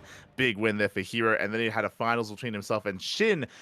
I should also emphasize that Shin had a unique way into those finals because he did have a series against Dark, and Dark did off-race as Protoss. He did not embrace the ZVZ. He took notes and he did follow suit from other players off-racing as Protoss, and honestly, pretty good games. And he got O2'd. He did get O2'd, but Okay. mate, game 2 was crazy. Star Child. Game 1 was more one-sided, I will say. Shin, more one-sided win in game 1. Game 2, though, was much more clutch, much more insane. Dark definitely looking quite solid in that second game against Shin. Did win. Shin did take it in the end, though, and that led into a best-of-5 ace match in the finals. Yeah. Really cool to see, to say the least. I do remember Dark off-racing as Protoss back in the day, and it didn't turn out too well. I remember there was one stream he did where I think this was like 2018 or 2019, he was like, okay, just for fun, I'll play one game of Protoss. He misplaced his Nexus and got so frustrated that he immediately alt F forward and opened up Hearthstone. I was like, all right, chat, we're playing Hearthstone now. There you go. There you go. Feels bad, man. Feels bad. But yeah, it's been looking quite strong with his Protoss, and we'll see if that trend continues. I mean, we did cast Dark Protoss again in another tournament that we're going to be going into. That leads us into Elima League. Elima League here for the week of 237. Clem did take part, and Clem was looking very dominant here. He was able to take down Hero, took down Rogue, went to the ace match against Rogue. And you can see it here, Dark also played Protoss against Rogue. We saw Dark playing Protoss against Rogue, went to the ace match, by the way, did go toe-to-toe with Rogue with his off race. So again, showing that Dark, his Protoss, is actually, GM level, is pro level, as he can take it to a player like Rogue. So very big win for Dark. And we saw Clem actually have a back and forth in the finals. Zaun popping off, didn't win, but did go to the ace match. Yeah, which again is why we were so surprised when we saw the results of the Super Cup. And we saw that he went down 0-3 to Bjorn. We were expecting quite a bit from Zaun here, but we were expecting quite a bit from Zaun there, specifically because of his result here. There we go. So yeah, with that, GG, well played. In the end, we do see that Clem did win it, but it was a close series between him and Zaun. So big credit to Zaun because he has been looking very good as of late. He 2-0'd Ryung, 2-1 Shin, 2-1 Geralt, and went to the ace match against Clem. Zaun, he has only been back for almost 2 months now, but he has been looking very in form. Yeah, let's get up there quite quickly. That he is. That leads us into the Tenacious Turtles Hustle number 26, our events here this morning. Exactly, and I teased this earlier in the broadcast, and I'm gonna say it now, and this might require a little bit of context. I want to praise Jumi a lot here. As you can see, he is the runner-up this week, but for additional context, Tenacious Turtle Tussle, this took place just about 12 hours ago. It took place this morning. You were casting it, and I remember yesterday, the announcement that this was happening came about yesterday. You pinged a couple players. All of them were European. Yeah. And all of them said, "Mate, it's 2 a.m. tournament. I'm not ruining my sleep schedule. Like, I appreciate that you kept us in mind, but I can't play this." Jumi looked at that and he said, "Skill issue." He immediately signed up and came in runner-up. Yeah, Jimmy, he looked damn good here. He was able to take down Nikish 2-1, took down Hatsu, took down Geralt 2-0 as well. Did fall to Zaun in the finals. Mate, Zaun, he is on fire right now. Zaun, he was the heavy favorite to win the entire tournament, so no shame there. But Jimmy, he had a great run to make it to those finals. Yeah. Did he know? Yeah. I have a quote from an insider here that says, "But at what cost? Yeah. Jumi lost his mind to get there." He did. Jimmy, he was an animal. Should we bring the best quote of the night of Jumi ate all the stasis? Yes, he did. He, again, mate, his series against Geralt, I want to say that Jumi, he got his entire mineral line stasis like 5 times. Like, mate, like the Oracle of Geralt just kept popping off, and he stasis so many times. Jumi, his economy was brutal, but Jumi was microing his heart out, and he still won anyway. Like he had a worse economy. He was just ignoring the oracles at certain points, but he still won anyway. And at the end of it, I was like, mate, you ate every stasis trap possible. And Jumi, he's like, I'm hungry. He's like, I ate everything, Poppy. Oh my god. And he won. He did win, showing that, you don't need minerals, you don't need workers. Just control, just skill. Skill. Just win, I think the direct quote was like it was like, I'm still hungry, I just keep eating. Like, oh god. So it was a great event. It was a fun event and a fun finals as well. In the end, Zaun did take it. Congratulations. That leads us into the Master Coliseum number 8. This, of course, was a big event. This was what everyone was been focusing on. We had the best Zerg and best Protoss players facing off against each other in PvZs and PvZs. We had Hero, Raynor, Maxpax, and Cell. You do not get better than that. And we had some crazy results coming into those final days. Oh, yeah. No Terran players. So I will say, Spirit and Gumiho did get knocked out very, very early. And I think that was kind of where we left off in the last podcast. was just before the was just after the first couple rounds. Yes, it was, and that led us into the upper bracket finals. We had some really, I mean, again, you don't get better than the Protoss and Zerg players in this event. So we had Hero taking down the Raynor 3-2, was a very close match. MaxFax barely took down Serral as well. Serral falling to MaxFax. He also fell to Hero in the group stage as well. So Serral struggling in the ZVP matchup. That led us into a PvP upper bracket finals where Hero looked dominant again against MaxFax. We mentioned it. MaxFax did defeat Hero in the Wardy Monday this week, but that was really him getting revenge after falling to Hero in the big event in Mass Coliseum. Indeed. And of course, we had that classic matchup of Serral versus Raynor in that lower bracket semis going into Serral versus MaxFax. And like you said, Serral did get his revenge against MaxFax here, and then managed to get his revenge against Hero in those grand finals in a best of 9. Oh, yeah. Best of 9 grand finals, back and forth as well. Did go all the way to game 8 in the end. Or even yeah, it went all the way to game 8, of course. I was hoping for an ace match, was hoping for it to go the distance even further, but alas, not quite. It was still very close, very clutch. This is where I would say that currently Hero did prove himself to be the best Protoss player in the world, surpassing MaxFax, looking stronger than MaxFax here in these matches. But maybe merely only for the event. I'm sure that MaxFax, he does want to redeem himself. That's why we have the OC Championships, for example. That's why we have Star of Zagora, or we have other events where these players have opportunities to prove themselves. Yeah, definitely. For sure. And congratulations to Serral. Serral still being the dominant force, still being the best Zerg player in the world, does win it in the end, but clearly did show that, I should say, other players did show that they can bring it to him, like MaxFax, like Hero, where they can be quite competitive in that PvZ matchup. Yeah, everybody's struggling against Protoss these days, man. True. Even Serral. Even Serral. So yeah, congratulations to Serral. And again, these very same players are going to be playing in Little League Cup later on in a couple of minutes, actually. So there's still more big events going on. This up. Yeah, we could. Yeah, so still wrapping this up. Sorry, we're going to be wrapping this up here. We can go over the Little League Cup next week. As we do have to head on over and actually cast it.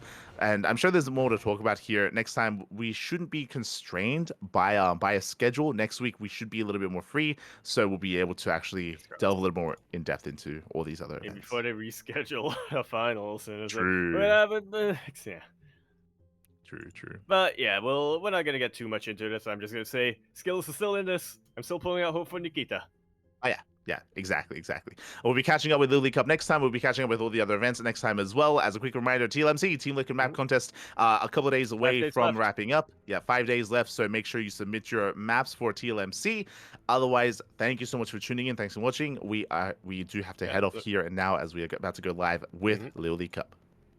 Yeah, make sure you check out the open tournament list. We're not going to be going over every tournament that's happening this week because time constraints, but exclamation mark was it signups? Exclamation mark something in the chat, and it will bring you to the Wikipedia.